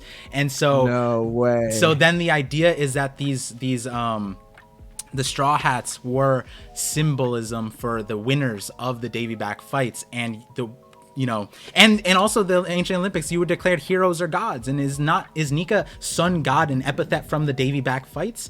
Is warrior liberation something that came out from that as a hero? So a lot of those things connect. And I was thinking that the last Davey Back Fight, the world government won. They're embarrassed by the true history, and that's the interesting part, where in the ancient Olympics, they had blocks of stone that they have lined up. You can still see them today, I believe. They uncovered the area and you can still see them. What the heck? And on those stones, they wrote the records of cheaters, people who cheated in the Olympic Games, to forever cement that they were, dishonorable. And doesn't that not sound like what the Ponyglyphs are? And so I was dying because, like, what if the Ponyglyphs, part of the history is that they cheated and it was embarrassing, and that relates back to the thing. And that straw hat that they have with Eam was the commemoration of winning that Davey Back Fight. So, and that whole conversation was to loop around the point about the straw hat itself, the purpose of it. Yeah. Maybe each straw hat is made from the winner, the nail of the winner. Maybe it could be something like that. Maybe it's a special straw hat. Maybe. Yeah. So even you just like comparing it to, a winner or even a crown to, I mean, there is some significance to this straw hat. I mean, it is. And I was trying to look it up. I got a little distracted because I was looking at the stones. I wanted to see them. You can think of Olympic stones cheaters. Yeah. Yeah, that should bring it up. I could bring it up too. I had to do some digging because the Olympic website didn't want to put this on, but I went through some university websites and I was like, they're trying to delete history. They're trying to erase history. Yeah. Is this it? This would be crazy, dude. Let me I can maybe pull this up. Let me see. Oh yeah. Okay. Oh yeah, I have it too on screen. I wonder if it's the same thing. These are the ones I put in the video. Okay, let me see yours. Hold on, let me go back. So those are the square stones. Yeah. Those are the ones I was looking at. And I was looking at one even more down. Here, let me pull it up. Because this one is, those are like laying down, or this one looks more vertical. Let me see. Let's see, pull it up. I'll make your screen bigger. Maybe whippy? Oh, pull up the wrong thing. Hey, the chat. Shout out to the chat. This right here. Oh, that might be part of one. Yeah. Oh, yeah. Even, I mean, obviously that's Greek, but like to me, it looks like Ponyglyph text. But, I know. But yeah, like, and so that's within a larger theory realm, the Hidden Island. If you guys haven't checked out his channel, he has a Rome Piece episode. And then the mega theory, and then we're gonna collab to make a Rome Piece part 2, which is included. And so this straw hat idea, the Davey Back Fight, was part of mine that I'm using to prepare us for this thing, because both me and Hidden think that the last saga is gonna have heavy. I mean, I was already telling you guys on your celebration thing, the seraphims, that's already leading us into the European side of mythology. And when you think about our world's context, our world has it's built on Rome. Every aspect of our world is built on Rome, believe it or not, accepting or not. And that's a good thing or a bad thing, but in my opinion, it's not the best thing, because like this is an interesting tidbit of information. It just blows every time it comes into my brain. I have to say it out loud because it just blows my mind. Like the Mayan like civilization, how they like had the crazy astronomy stuff. They predicted like 2012 in the calendar, and they were like super advanced, right? Right. And a lot of civilizations, and I know a lot of people are going to bring up like India, and like there's civilizations across the world that were suppressed by the Euro colonization aspect of things. But so the Mayan civilization, right? Do you know that Oxford University is actually as old as it dates back to this Mayan civilization?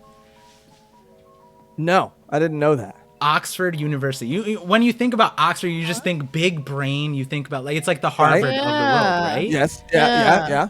And it's like 900 years old or something, or not nine. Well, it's O'Hara. Yeah, it's literally that old, and the world that they were within ended up smothering out the Mayans. But could you imagine if we still had a Mayan university, for example, all the knowledge we would have? Because like there's still things that we don't understand that they did. Like we just got back into like I forgot what it's called, but farming on water, hydroponic farming. That was like a huge thing in various nations, including Bangladesh, where I'm from, or where my parents are from. But that's something that like only came back now, but it's like, bro, they've been doing it since day one, and we just killed all of them. Like we needed that, like for a long time. So it's pretty interesting, because like then you go back and you bring it back to the One Piece world. That's literally the story. 800 years ago, the world government smothered out everything else and was hiding things. And I think that the last saga is gonna have heavy ties to the outshoots of Rome, and we're gonna see that, including a tidbit is the Dressrosa thing, where Dressrosa is a celestial dragon, part of the world government, but also a pirate, originally part of the thing. And Spain was actually one of the first disconnected colonies of Rome. So Dressrosa having the Colosseums, like the Roman Colosseums, so Dressrosa might have been the first stepping stone in recognizing that. But tying this back to the Davey Back Fight thing. Yeah. In the future of the story, the future next video is saying that Shanks and Luffy are going to have a Davey Back Fight. And see, the issue is like the promise that Luffy gave was, or Shanks said, bring the hat back to me. Right? So going forward, what do you guys think about the fallout of that situation? Luffy promised to give the hat back when he becomes a great pirate, but then on the other side, he's literally the Straw Hat Pirate. He's Mugiwara Luffy. It's on his thing. Yes. It's how is he going to give it back to Shanks? What do you guys think about that? I mean, there would have to be a situation where, like we've been saying, if he learns something new about Shanks that he doesn't necessarily agree with or like, I mean, he'd be like, I'm not giving you back this hat. Well, if he learns that. But if not, and he could give the hat over, because I don't think Luffy that is become sort of the identity that's been put on him by the world. But I don't think he necessarily like cares about that either. I mean, he cares about the hat because it came from Shanks. Like, I don't think he cares about it being tied to his identity. I don't think he's attached to it. He is attached to it because of Shanks. Yeah. Yeah, well, he might have grown if it is like a Viva card or it has some sort of different destiny, it could have become more attached to it. Like Luffy could have? Yeah, Luffy like feels some sort of way about the hat that he didn't feel before. Maybe being, awakened now. I don't know. I just don't see him really caring about. I mean, if that's really what he said he was going to do, give it back to Shanks. I mean, that's why he's been protecting it. That's why he's been, so adamant about, holding on to it. But I really don't think, unless he found out that Shanks was doing something that he didn't agree with, that's the only thing or the only reason that I think he wouldn't give it back. I think other people would be more upset about him giving it back. Like Bartolomeo would be more upset about him giving it back than Nat said Shonen Jump won't let Oda lose the hat for merchandising purposes. True. And to that point, it's like I think that the Straw Hat is going to be integral to Laugh Tale, the Void Century, One Piece. My theories aside, I think a lot of other creators have different ideas around that. And I just don't think that Luffy's going to give it up, right? Oh, yeah, I see. And I want to, maybe this just popped into my head. I don't know if it holds any weight, but let's say that there is significance to the Straw Hat, and it does, whether it has this like Vivre-esque qualities to it, or it is a Vivre card, or something just that we don't fully understand yet. What is kind of interesting is Shanks didn't go to Laugh Tale with Roger. So when Roger went to Laugh Tale, he wasn't wearing the Straw Hat. So maybe there will be something that happens when Luffy arrives at Laugh Tale with the Straw Hat. Because it wasn't there when Roger was there, and Shanks wasn't there with Roger.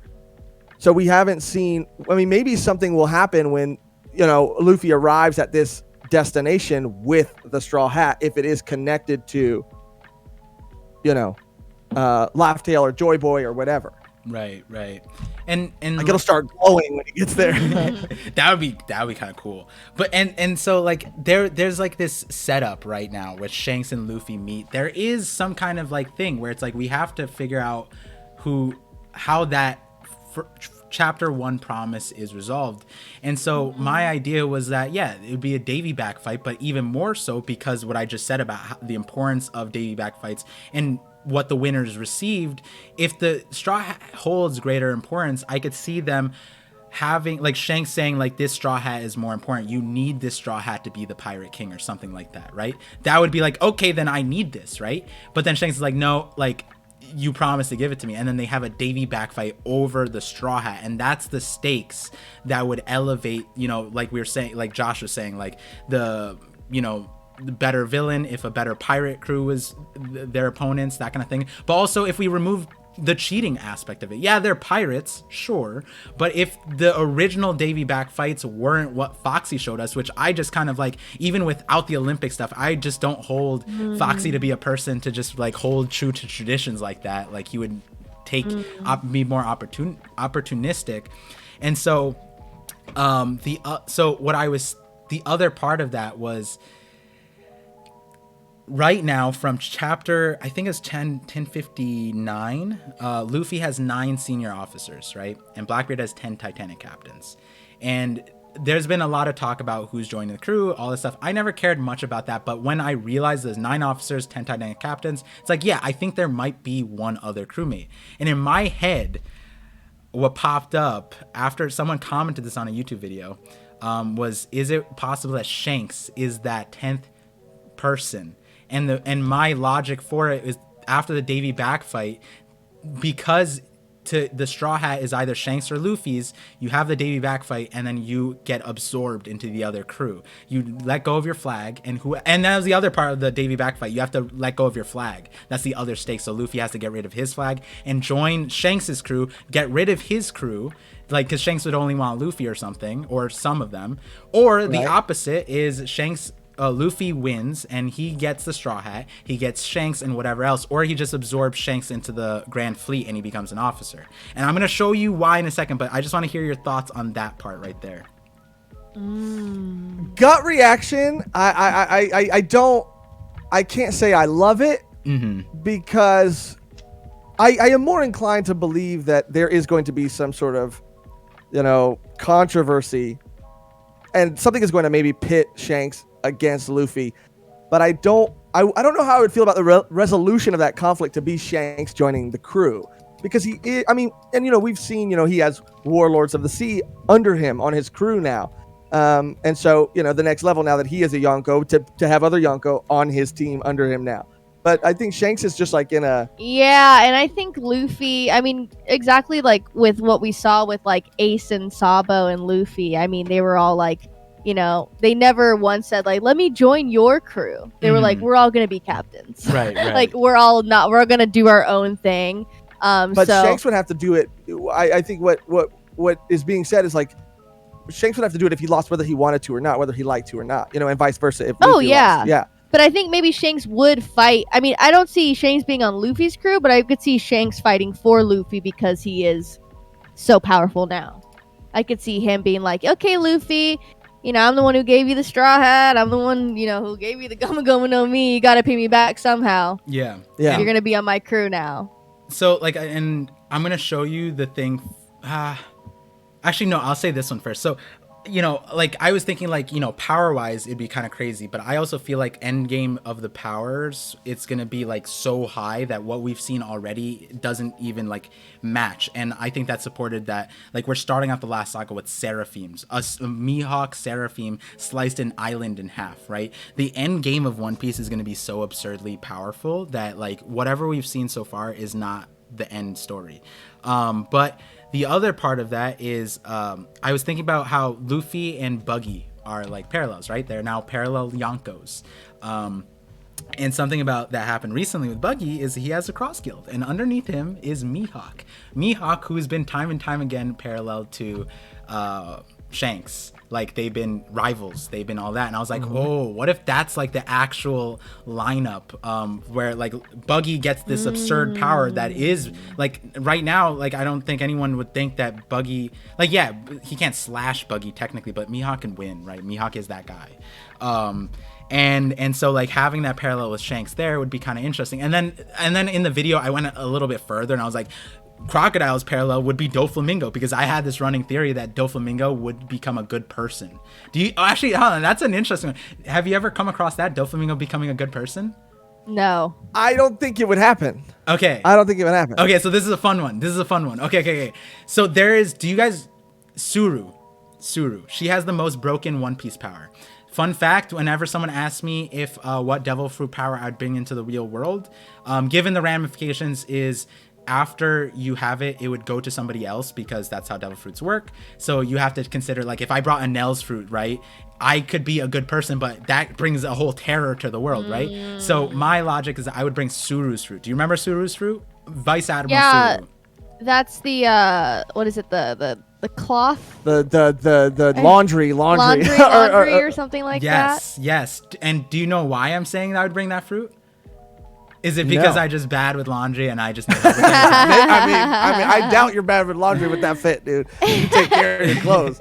No, why? So Oda in SBS told us that her power actually is the most dangerous power to pirates, because it also, when she folds people, it also cleans their soul. It makes them a better person every time she washes them. And guess who is next to Doflamingo every single time? Who brought him on the ship? Who is in Impel Down? Who is right next to him? And you know what's even funnier? That is crazy, actually. You know what's even funnier? Guess what Doflamingo's devil fruit is? Is it not a fabric-based devil fruit? Are we not setting up putting the most evil character next to the person with the power to clean evil through laundry? Seeing Doflamingo be a good person is almost even scarier. Yeah, that's what I think. I think it'd be so cool. It really is. Because he would show up and be a good person, but still have his evil mannerisms. And then everyone would be like, the fuck is he doing? It's creepy. You know what I mean? But it'd be funny. And I think he'd still be super strong. And the thing is, the other part of it is it doesn't make you a good person. You need to wash someone a Doflamingo. I imagine you need to wash him 1,000 times. But he's been in and down. I bet he needs a shower. A cycle on repeat. Exactly. Yes. Exactly. Heavy load. Separate the colors. And I think, well, I mean, sure. I think a lot of people would parallel Crocodile to Doflamingo. So then in the video, I was saying like, well, if Shanks and Mihawk are there, then Doflamingo might be the ally to the Crocodile part. And it's not like we haven't seen Crocodile go on Luffy's side. So maybe in the last saga, it's Doflamingo on Luffy's side, similar to how a warlord rolled up on Marineford with Luffy, similar to a celestial dragon rolling up to the last saga war with Luffy. You know, like it's a very interesting thing, and that part is stretchy. But now let me show you, and let me show the chat, the thing that really like it. This one was the starting point of the theory, and then everything else came after. And when I first saw this, I was like, nah, it's just a page. It's just one thing. But did you guys know in every volume, there's an introduction set of page. Every volume, there's like the Straw Hats and like characters in the volume, right? And so there's the Straw Hat crew and then there's other characters. Every single volume, Shanks is in that. And ever since Dressrosa, ever since volume 75, Shanks has been listed underneath the Straw Hat crew every single time. Every single volume since Dressrosa. And like I asked Hidden, I showed him this exact one. He's like, oh, there just wasn't enough space on the other page. Oda has reorganized this listing so many times to make it fit. And on the other side, he can make these things smaller. And here, let me show you another example. Here we go. In volume 77, we have Shanks again in the cover spread. Not in the volume thing. There's space for people on the other pages. There's been time where there's multiple pages. He's forced Shanks in that spot every and he's single smaller time. than everyone else. But that's what's interesting to me. It looks like, you know, even in the last one you showed, I think he was still a little smaller than everybody else. Yeah. Meaning that, you know, he's maybe not the official 10th member. Yeah, and what's really interesting is, you know, like, oh, these are just like random things. Well, when we look at Jinbei, for example, the volume after he joined, he gets added immediately. But more than that, when Sanji was in Whole Cake Island,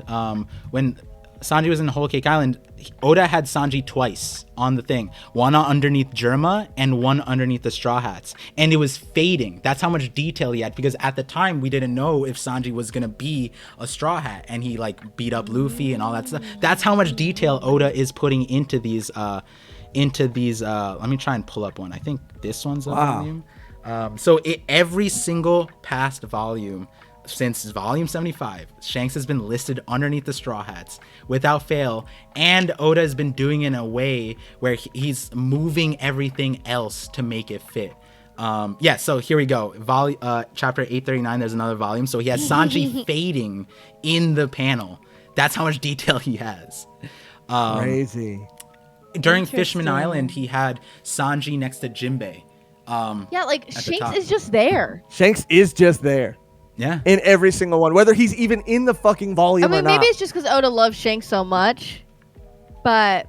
So then I thought of that. I was like, okay, let me go to pre-time skip. Let me go to Arabasta. And I was like, I went to Arabasta specifically because that felt like when Oda had everything more concretely drawn out. And I think I mentioned this before, where Oda, up until like chapter 218, he was drawing the moon cycle in every chapter. So you can look through every chapter and tell how many days have passed by looking at the moon in the chapters. So I went to Arabasta. I think this might be 204. Might be 204. No. Oh, well, that one's, I remember that one because the title's red, so Shanks, all that jazz. But here we go. When we look at Shanks here, what's interesting is Shanks gets decently separated from the crew, which was changed, I think, in Arabasta. But what's interesting is he lists him underneath the rebel forces, underneath Koza. But so then at that point you're like, is he part of the rebel forces? But that changes very quickly. Soon after he starts putting him like closer and closer to the Straw Hats, and then again from every volume since volume 75, he's been underneath the crew. And so I'm like, damn, could it be that Shanks is going to join the crew? And now I'm just wondering, now with this detail, does that change your perspective at all? I mean, it's definitely intentional. It's something you can't just outright ignore. Yeah, it's definitely. I mean, like I said, I don't know if Oda just really loves Shanks and he's just like, I want to put him in the but it doesn't make it. I mean, does it make any sense? Well, we know that there does seem to be some sort of significance to this, even the covers of the volumes themselves. I mean, there was that parallel between, I think it was all the way back in the cover of volume 24. Yeah. And it was the reveal that it was the same lineup. Yeah, the same lineup, right? And Blackbeard and Shanks are always on a cover together as well, right? Of every single volume cover, they're always featured together on the cover. Yeah, like on opposites. There is something super significant to all of these things. I mean, you're talking down to the freaking moon cycles. At a certain point, like Oda is paying attention to detail in every aspect of everything that he's doing. Yeah. And so that would then mean that there is major significance to him being listed underneath the Straw Hats. And you're saying that happens consistently after post time skip? So Fishman Island, he's listed next to Jinbei. So Jinbei never, like, even when they said like, oh, join our crew, Jinbei didn't swap over yet. It was Shanks and Jinbei at the top. I can pull up one of them. I think 628 is one. I think there's significance to it, but I don't know if that means he'll be a Straw Hat. I really just cannot see that happening. It could just mean he's an ally, right? But then when I put in the context of the Straw Hat, I was like, is there a world where this happens? And 629, 627. Oda in the chat. Oda in the chat with the smile, the smirk. Yeah, so in chapter 627, we get Shanks and Jinbei at the top. And you can see how Oda, I bring this up in the video actually. Oda changed this layout of the Straw Hat page to make it so Shanks would be underneath it. This is the normal layout that he was using, I think, post time skip. I'll check another one. And he ended up putting allies of Luffy's pirates underneath them. So Kami and Papagoo, Charlie, technically, and Caribou, ironically, which we're seeing he's on the Straw Hat crew right now, and as a small thing. So that's what I talk about in the video. And so Shanks goes from here and then moves onto this page consistently. I'm like wondering, is this the transfer? Because that's such a small detail that nobody would really like, as you're reading the chapter, you see Uranus blasting Lucia. You're not paying attention to Shanks being on the volume. Yeah, thing, right. Yeah. So that, Interesting. I'm glad so that's a spoiler. That's shout outs. That's why this coming to the streams are important. That's why I emphasize the streams, because that's what I care more about, having these conversations. With that though, we'll start wrapping up. We'll check these super chats and then we'll spend the last few minutes talking to the chat with you guys, picking out comments, that kind of thing. But before that, I think you said the other video was Mihawk is a sword, right? That was the one you guys watched? Yeah. So going into the video, what was your thought? And coming out of the video, what is your thought? I mean, we talked about it briefly before too, and I mean, it's again not too far-fetched. It makes sense, and especially with the ongoing theme of something to do with the ring eyes and everything like that. Like, and I do like the concept of Mihawk, looking for a wielder, and that wielder being Zoro, with specifically, just like at the end of their battle, how you said that, he specifically said, like, go out and, I'm not going to necessarily like go out and then we'll fight again. It was like, go out and prove yourself. And it was very specific words, and Oda does like to be specific with the dialogue. So, I mean, that would be great. Yeah, it was twice. Yeah. My thing with Mihawk though, and how do you feel about now that we have this we have more information about Shaki? Like, how do you feel about Mihawk potentially being her son? Oh, okay, yeah. So I think chapter 1059 actually broke that theory, in my opinion, because on the island, Rayleigh and Shaki pull up, and who is on that island? A Mihawk seraphim. To me, it'd be weird if the parents were like not perturbed by the fact that their child was, changed ethnicities, grown wings, is on fire and is blowing the island in half, right? I feel like, we don't know Rayleigh as a parent, but I would imagine they'd be like, hey, Shaki, honey, did we make that one? Was that a drunk night? Like, did I just get lost for a year? You know what I mean? So that chapter kind of broke that one for me. Okay, I could definitely see that. I could definitely that makes see a lot of there sense. There was a lot of evidence that did kind of like start to sell me on that idea. But that is a really good point, that they wouldn't react to that at all unless they just knew, Yeah. I guess that these were just something they volunteered for it. They're like, yes, we sign our son up. Yeah. Here's my son's DNA. Yeah. Like, maybe if you can't get Mihawks, we'll just give it to you because we're the base. Right. Like some goofy thing. But yeah, I think, it's definitely interesting because Mihawk is another character where it's just like, how did he become the world's strongest? He's rivaling Shanks. And it's like, just as mysterious as Shanks is, I think Mihawk is too. And like, as we were talking about earlier, the Thousand Sunny is becoming sentient. I showed you a sentient shield, sentient morning star, whatever that weapon was. I think through Vegapunk, we're gonna get more sentient objects. And I think the one that just doesn't make sense not to exist is swords, because swords are the most important objects, like in One Piece, right? How are we getting a sentient gun, sentient morning star, sentient shield, but not a sword? And if Mihawk is the world's greatest swordsman, he might be the world's greatest sword man. I don't know. That'd be Oda would be a legend if he did that. That was great. Dude, he would be a legend if he did that.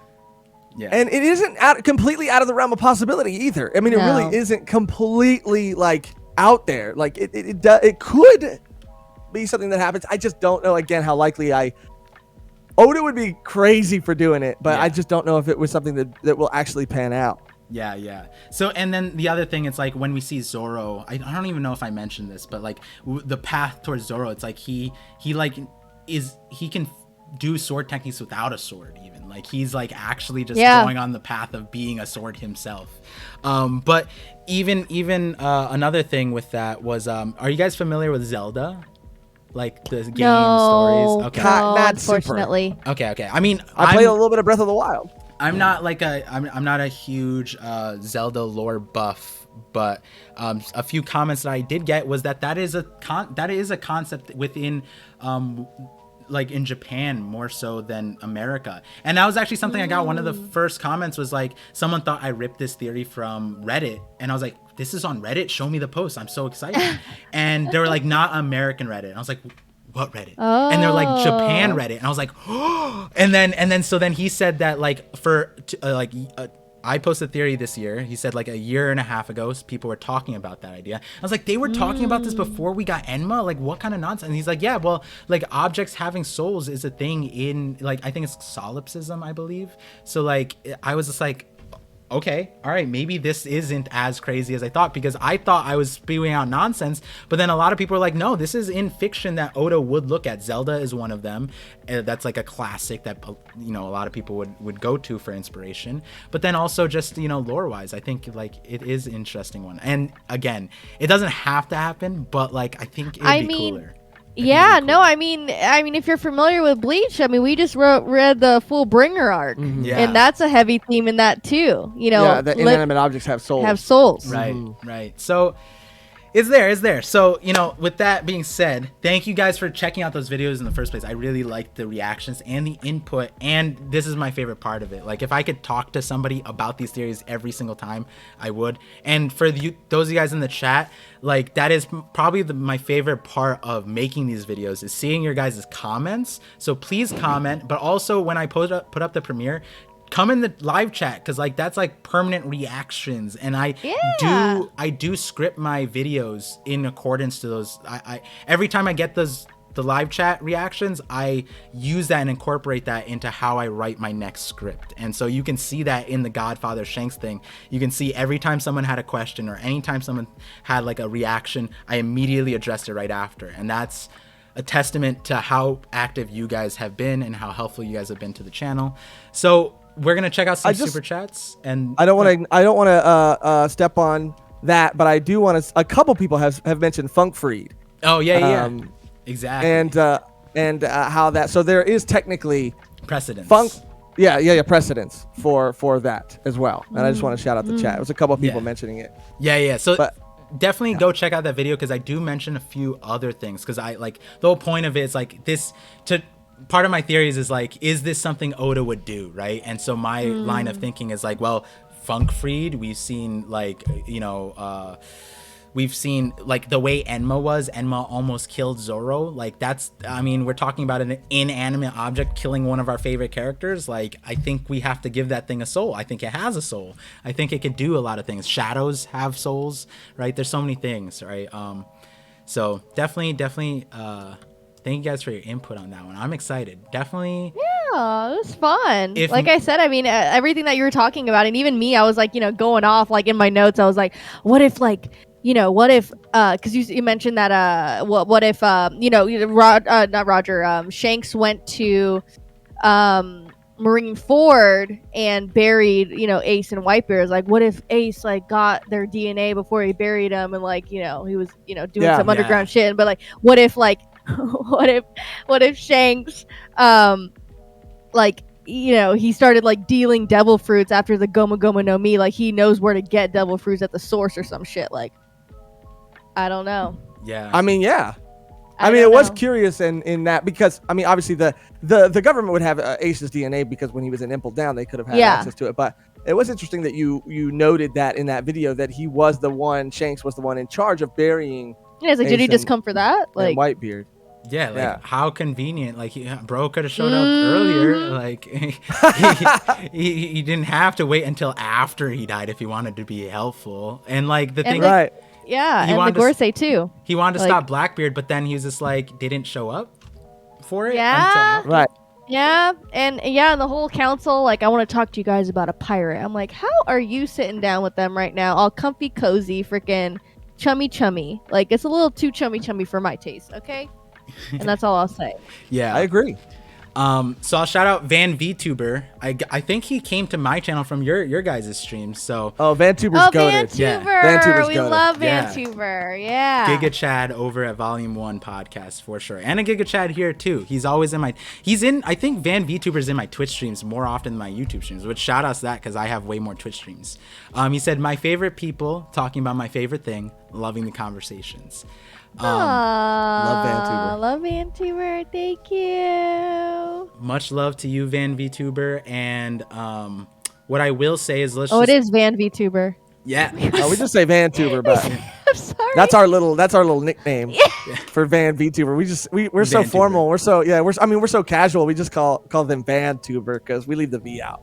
Yeah. Well, I don't want to step on any toes, but I've been calling him Van recently, so maybe I'll. That's kind of crazy because we just started calling them V. Yeah. Okay. All right. I guess.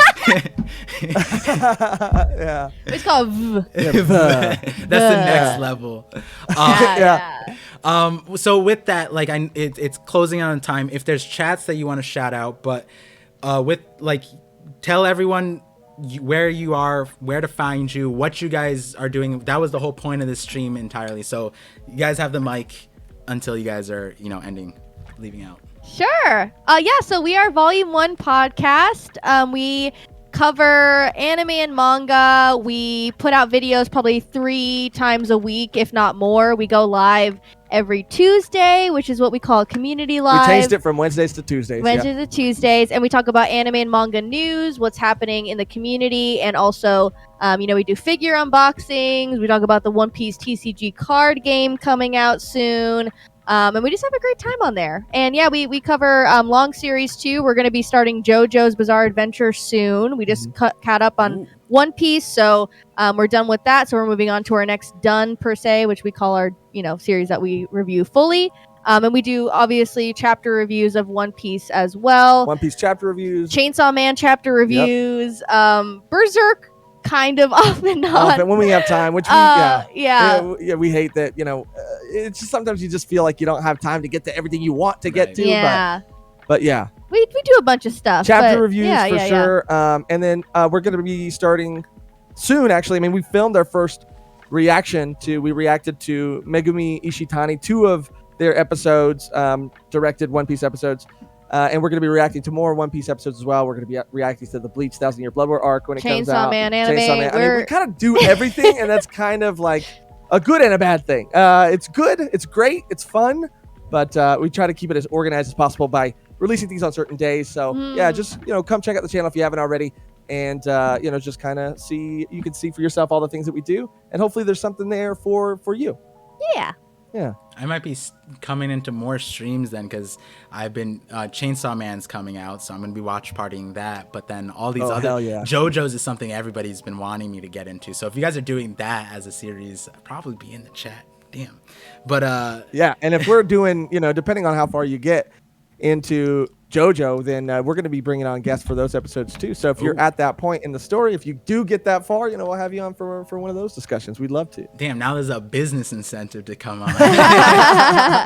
Yeah, we're doing JoJo, and yeah, we're just so excited. And yeah, we also review the first volume of a manga, obviously volume 1. We kind of tweaked our schedule for that. I mean, it is going to be a volume 1, but we're doing volume 1 plus like the first arc. We're talking about the first arc, in those episodes, and we're gonna do those every other week. Mm-hmm. Yeah, but yeah. And also, thank you again for having us on. This was a lot of fun. Anytime. If you guys have a busy schedule because you guys do everything, right? And you guys are collabing with a lot of people as well and getting more acclimated to the One Piece world. I wanted to ask this question, but like I was kind of gonna ask, like, now that you're in One Piece, like, does it, as creators, do you guys feel like you're forced to like stay in the One Piece realm and put out as a lot of content? I'm gonna be 100% just real, and it's the reason I preface it that way is because it's gonna maybe sound like, I don't know what it's gonna sound like I'm I don't know, like I'm trying to like fish for something, but like we just fucking love One Piece. Like, it truly did. I get it, right, that people have had that problem where they feel like sort of like they have to continue to make One Piece content because it gets views or just for whatever reason, right? Mm-hmm. But we genuinely love this series, and this series really did change our life, number one, and how we like read and consume other stories. Yeah, so we wouldn't be making One Piece content. Yeah, we wouldn't be making One Piece content if we like didn't like it and love it as much as we do.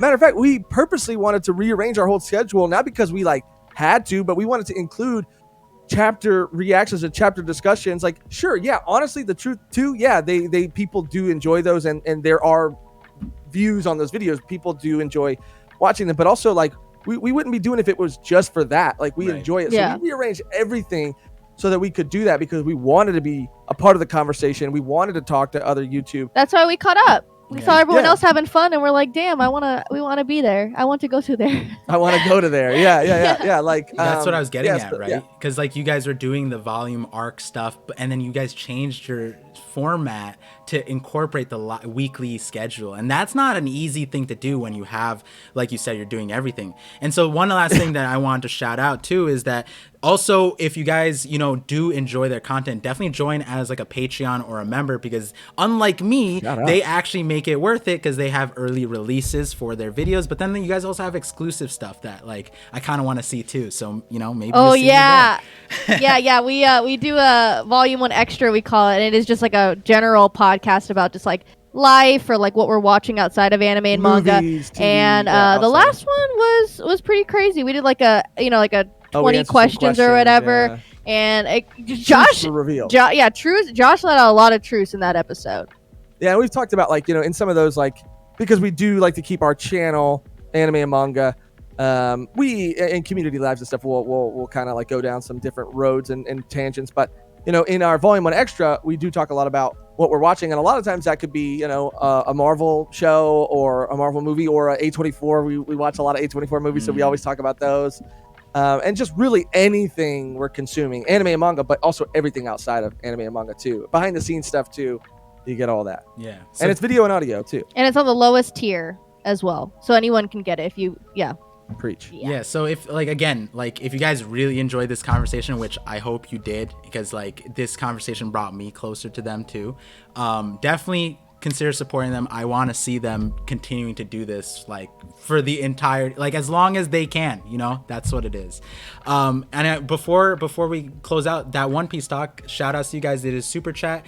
Just before, I'm going to continue streaming until 7 p.m. to get through all the super chats, but the volume 1 podcast has to go. Meg and Josh have plans to do. I already strapped them in for 3 hours. So that One Piece talk. We got some editing to do to get one of those reaction videos we were talking about out. Right. And so he said, they said 3 people who give the One Piece community much more than we could ever ask for. And that's truly a beautiful point to end on. Thank you guys for being here. Thank you guys for making the time to come onto the channel. Hopefully we can do more of this sometime. And on your end, anytime you need an extra guest or you want to have a conversation on a Thursday, whatever, I'm down. I'm definitely down. So hell yeah, it goes both ways. We love to be back on your channel whenever, and you're always welcome on our channel whenever. Thank you for being here. Feel free, and shout outs to everyone in the chat who is supporting them, supporting me, supporting this stream, and contributing to the conversation. So see you guys soon. Thank you. Bye. Bye guys. Thanks for having us, Par. Thank you. All right, so we are streaming solo now. I'll get to the super chats. Just give me 1 second, guys. Give me one.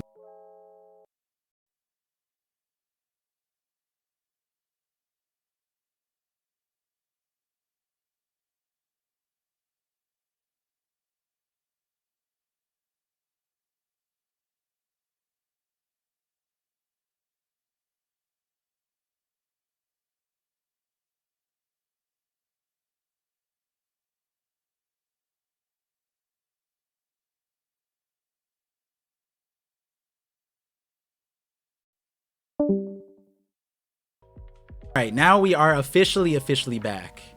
Yes, I was talking to them. All right, here, how are we gonna split this up? Let's okay, so definitely shout out to them. I loved that conversation. It was great. And again, the voice of all things, that's the true purpose of the voice of all things, is they are an amazing voice to listen to.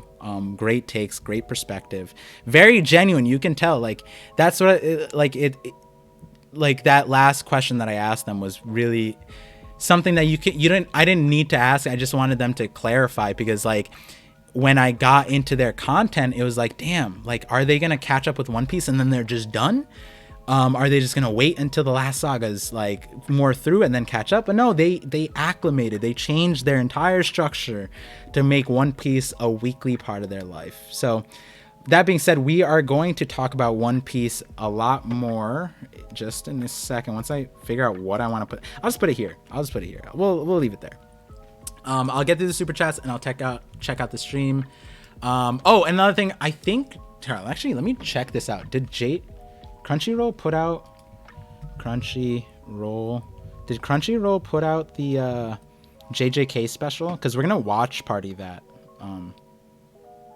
I'll check later. We'll check that later. Get to the chat, get to the super chats. Let me see. Let me scroll back. Some of these super chats got a little spicy.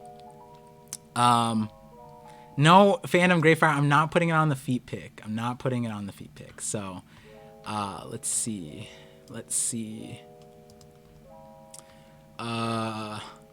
Insatiable Hunger with the $5 super chat. So again, I'm just clarifying. I was reading a lot of the chat. I want to keep it get as much conversation out of them as possible, because I don't know when the next time we are going to be able to talk, but I do like their, you can tell they're streamers as well, because they incorporated you guys a lot. And so Insatiable Hunger with this, I need One Piece NTR. Zoro can be Guts, Mihawk can be Griffin, Tashigi is Casca. I don't know the context of the second part of this, but I know the context of the first part. And so with that, I'm not going to exactly say here one way or the other with this. Wait, Raul, I'm muted? I should... No, I'm not muted. You guys can hear me, right? Should be able to hear me. But yeah, I don't want to see that kind of stuff, but I do. Insatiable Hunger, come to my Twitch stream and I'll tell you why you could get something interesting like that. So, Fiery White Boy with the $5 super chat. Thank you for supporting.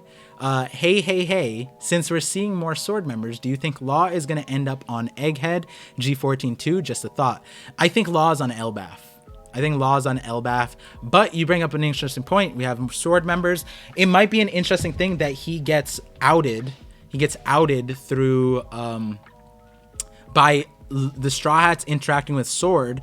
It might come out that the next time they see Law, they're like, you've been a part of Sword this whole time. Like that kind of thing. Parazone, Wait, is that like a Rosinante parallel? You're not muted. They probably just 2 minutes. Oh, got you. Yeah, that makes sense.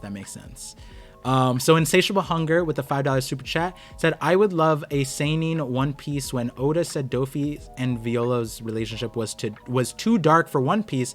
My berserk senses were tingling. One Piece death toll up there. Did he say that? Did he say Dofi's and Viola's relationship was too dark? Was that real? That's crazy. But I mean, I didn't even need to know that to know that, yeah, if Oda made it for an adult audience, Dressrosa would be crazy. Without a doubt. Van VTuber with another. Oh, no, that was what I read before. Thank you, Van VTuber, for the support. Let me see. Matt Cypher with the bits. I believe Nami is a reflection and version of Emu. Emu uses Uranus and Nami uses Zuth, both sky gods in a lineage. Nami was sent to Balloon Terminal during the time skip, which could produce rain and storms. And I think Uranus is a weather terminal. Okay. Nami was sent to Balloon Terminal during the time. She wasn't sent to Balloon Terminal. She was sent to Weatheria. But that doesn't detract from the rest of it. The beam on Leloucia was blast of sunlight of Kizaru's laser level. I think I might have more, but I don't know how much text I can put here. Yeah, no, I mean, I definitely see the connections there, but the only thing is it was Weatheria. But that is why I brought it up when we saw Uranus. I leaked the Weatheria theory that I had. I imagine a lot of you guys are new to the streams, so definitely I would love to see you guys in the knock-up streams that I have every Thursday, reacting to the latest chapters of One Piece. And then Luis Vasquez with another super chat. Thank you. What do you think of the theory that Punk 2 being Sora? I haven't heard that theory, but I like it. I like it a lot. Oh my god, wait. Sora, you're saying as Sanji's mom. Like it's a ooh. If it's Sanji's mom, I mean, let's pull up the pictures side by side real quick. That is not the picture. Side by side, okay. I imagine they drew white hair because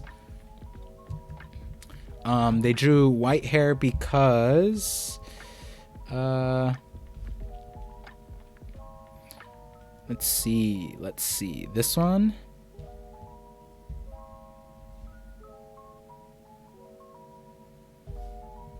Hey, you know what, you cut the hair a little short. It's the same part, right? The hair is parted similarly. You know what? That would be kind of crazy, but that would be traumatizing, right? Because if Sanji sees somebody's coming out, oh my god, if it looks like Sora, this reaction makes even more sense. I like it a lot. See, and the thing about Sora is it's even more interesting because Sora is the name of the warrior of the sea that the world government in the canon fanfic that it's a fanfic within the navies, but it's canon to the story. There's Sora warrior of the sea. They had a Sora. Wow, wait, I like that a lot. That is a great super chat. Last super chat here.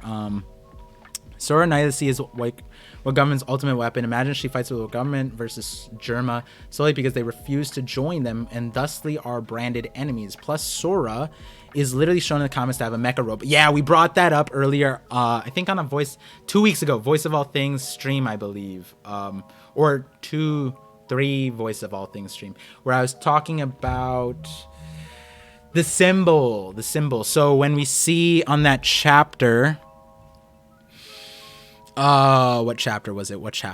I keep forgetting this chapter. I'm supposed to commit this one to memory. Whole Cake Island. Okay, we're gonna throw out a number and we'll see if it's right. If it's not right, I'll just let it slide. I won't go back. Actually, no, we can actually bring it up because I remember the way to find it. Oh, wait. I just realized we see on 1059 this poster from chapter 834 cover story. Wow. Oda's a goat, bro. This was shown in 1059. This poster. Island of Women. Yeah, so we can go here and show, where was it show? 825. Damn it. I was off by 9. Are you joking? How dare I? Fake fan. Right here. We were zoomed in on this. We were dissecting this, what the seagull, what the robot, and what this represented in its entirety. But definitely an interesting one. Sora means sky. Yes. That is a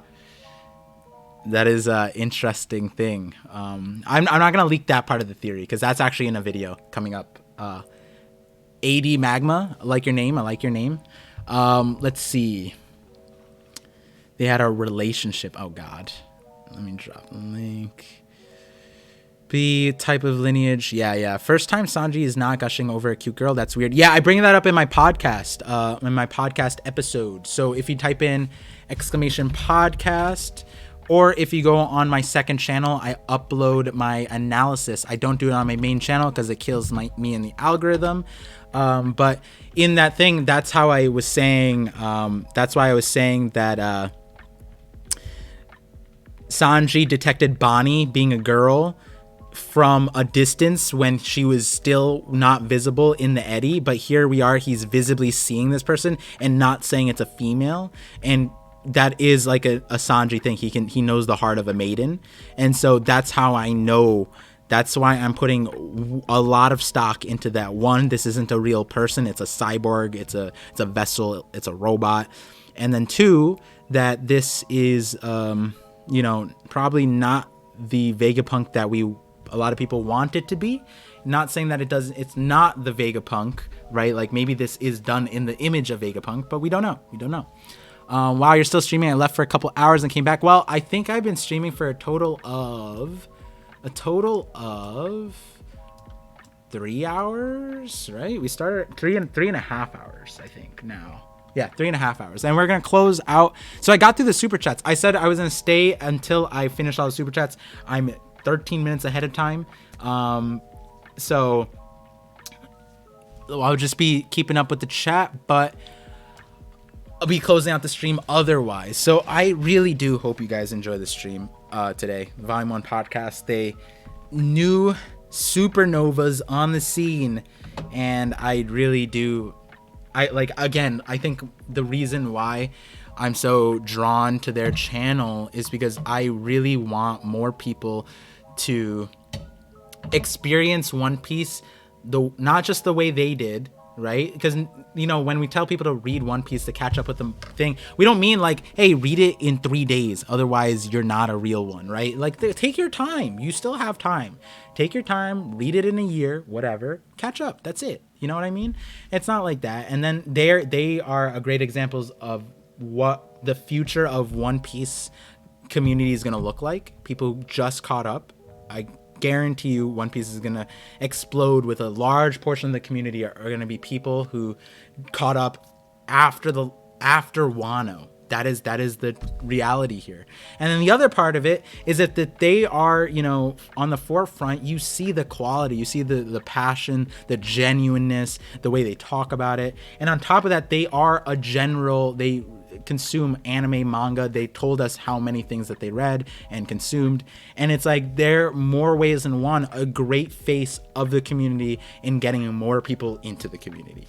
So quality wise, take wise, contribution wise, it's beautiful.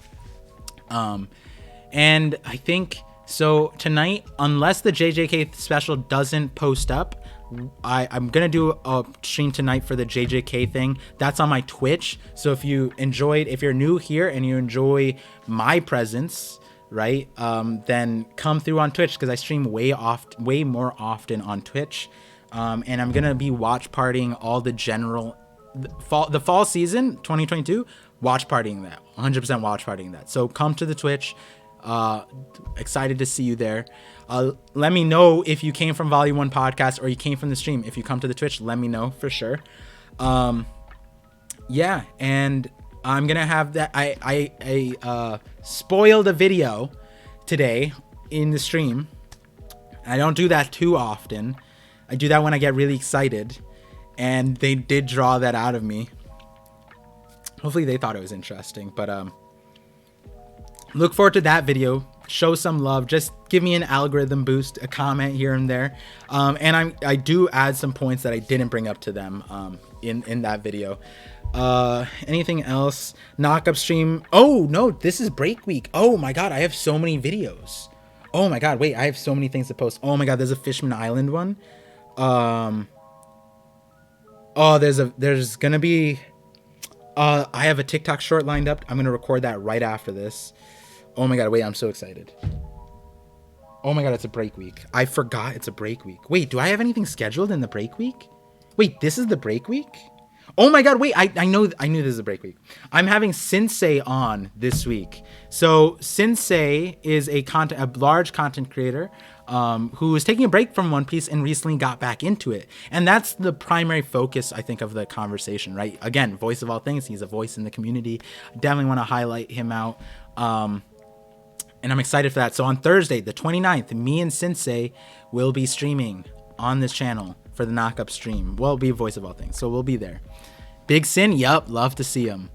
Let's see, 10 out of 10, spoil the vid. Gotta go, thanks for the stream part. Thank you for stopping by, John Smith. Is it just me or the word take has been ruined by internet drama? Yeah, I mean, a lot of words are ruined by a lot of things, but the Hidden Island, knocked out and missed most of this. Gotta watch the VOD for this later. Truly a knock-up stream.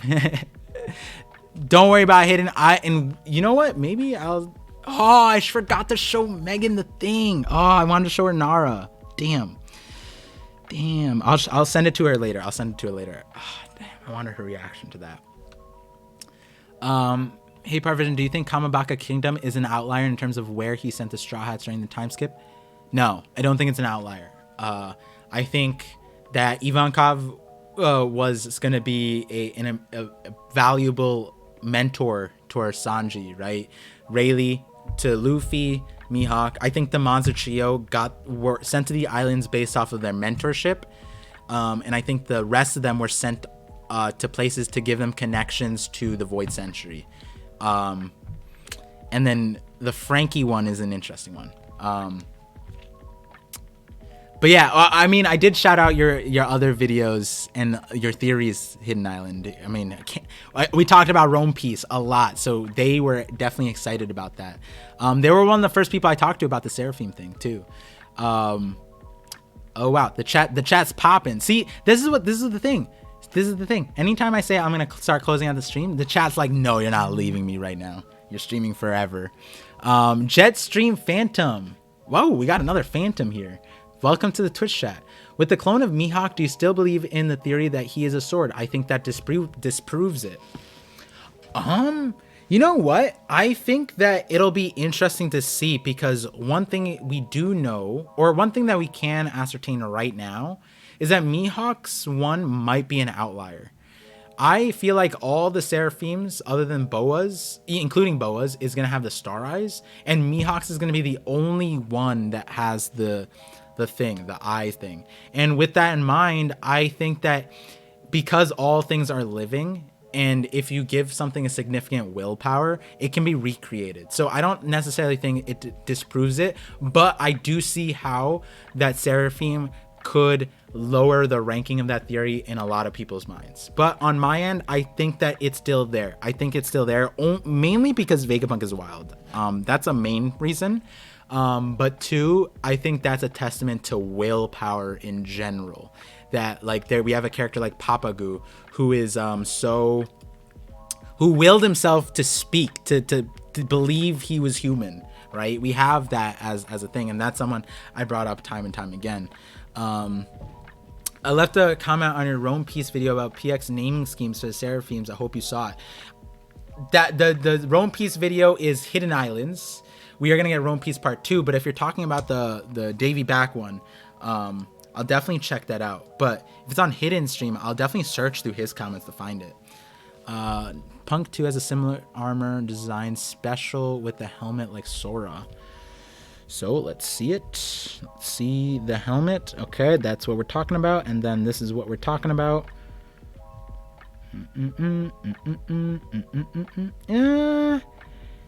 I can see how you say it's similar. I think we have to see more of it. This kind of, I forgot the name of this kind of hat, or headwear, but there's a specific name for it. So this is what it looks like here. If it has the bumps, oh, it's covered there. You know, it's interesting because this thing already has it. So maybe you're right. Maybe you're right. Let me see. Try my best to stay current. What do you mean he saw Ivankov at Marineford? What do you mean? What are you talking about, homie Seal? I was saying Sanji was sent to Ivankov for the benefit of Sanji. That's what I was saying. Right? I think that's what I mean. And Ivankov ended up going back to the island eventually, right? Let's see. And I mean, to be fair, Sanji was he couldn't get past the right hand. Ivankov's Inazuma wasn't there, but the Charlotte, I think that was the name of the other person. Sanji was having a tough time with them too. See, I was talking about the last sentence. Got you. You work for someone. Do you believe Mihawk willingly gave a blood sample to the world government, or do you think they just picked up some of his hairs in the battlefield? My reasoning is that if Vegapunk can clone them by a single strand of hair, what's stopping her from cloning the Straw Hats that walking willy-nilly on the island? Yeah, I mean, day one, I was thinking, yo, the moment we saw Seraphims, we're going to see Luffy Seraphim. Something that Hidden Island technically predicted with a thumbnail. People were throwing strays, but it's like, yo, we got Seraphims here.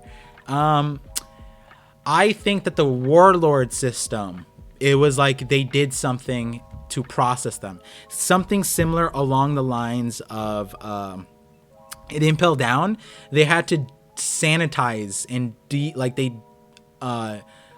disrobed everyone and then put them through like a sanitization type of thing. I think similarly, maybe that's a way they collected things. Like, who knows? Maybe they have Impel Down people, prisoners as Seraphims too. Who knows? So I think it is like that. But you're right. Maybe it is something that was collected from Marineford, which in that case, Ace, Whitebeard, their blood is all over that place, bro. So who knows? Elizabeth? Wait, why are we just shouting out Elizabeth? Let's see. Yeah, I meant the Davey. Got you. What if Dr. Vegapunk was in love with Sora, so he created Punk too? I mean, Vegapunk could be a fan of the comics. You're right. They could be a fan of the comics. Vega is like 50 years old. Wouldn't there be a chance that either he or was met a fan? Yes. I agree. There's so many ways that this could be connected to either Sora or the Sora in the comics in the thing, or both in general, because they're both connecting to Judge. Later, Fandom Greyfire. Thank you so much for all your help today. Thank you. Bro, it's 100% the bats they sent out to inform people their warlords take some of the blood. Oh, wow, Eaglebaz, you're right. Oh my God. Wait, I have so if you guys don't know, on my second channel, ParVision VODs,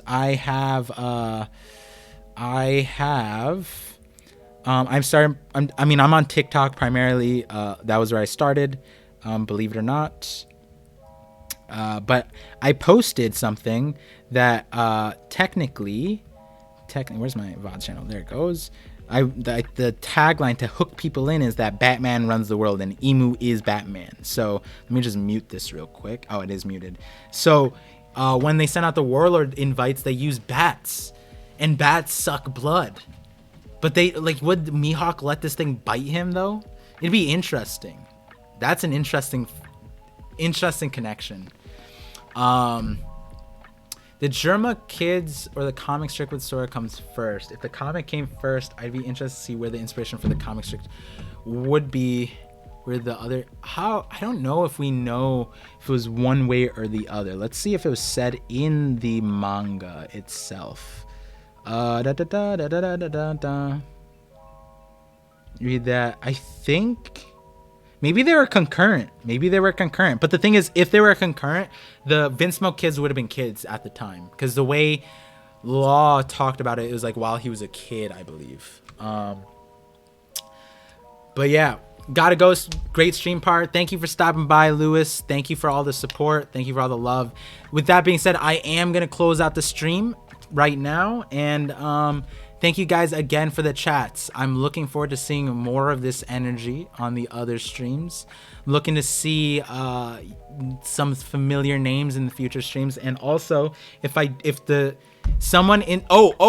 main thing, join the Discord. That is the way to get notified for all the streams, get notified for who's going to be on the streams, when the streams are, if there's a schedule change, future videos. I tease a lot about my theories. There's a theory section. We're going to be doing some game night stuff. Oh, that was another thing I didn't ask them. Oh, I need to talk so much with them. Gardic phone. Yeah, we got a lot of surprises. So join the Discord. Definitely do so. And then yeah, if JJK comes out with a special today, then someone notify me in the Discord, one of my mods, and then we'll do a watch party tonight for it, because I was planning on that. I thought it was going to be out already. But yeah, so with that, I'll do the proper closeout. Thank you for listening to the voice of all things with your host ParVision, and thank you for being so kind and so active with our guest, our Buster Called Guest Volume 1 podcast. Think I shouted them a lot, but there will never be enough shout outs for them. So definitely go check out their channel, their podcast, listen to them while you're driving. Don't even listen to my podcast. Honestly, I have a podcast too. You know, I try my best. It's mainly for the chapters, and I'm probably going to do one for House of Dragons, or some with some other creators on my thing. Let me see. ParVision VODs. Let me see. It should be in the thingy. It should be in my... Oh, I opened up my VODs channel already, didn't I? I did. Let me see. Check. There we go. This was my reaction. Oh, shout outs to me real quick for the drawing a shirt on Bonnie. I say that shirt is pretty good. But yeah, I have my own podcast right here. Right there. Right smackaroo. It's also on Spotify. It's on Google. It's on in all of these places. Apple, whatever. Feet Piece 1061. But yeah. So see you guys soon. Have a great night. I feel like there was something else I was supposed to announce, but we'll talk again soon. It's not the last time we'll see each other. So later, guys.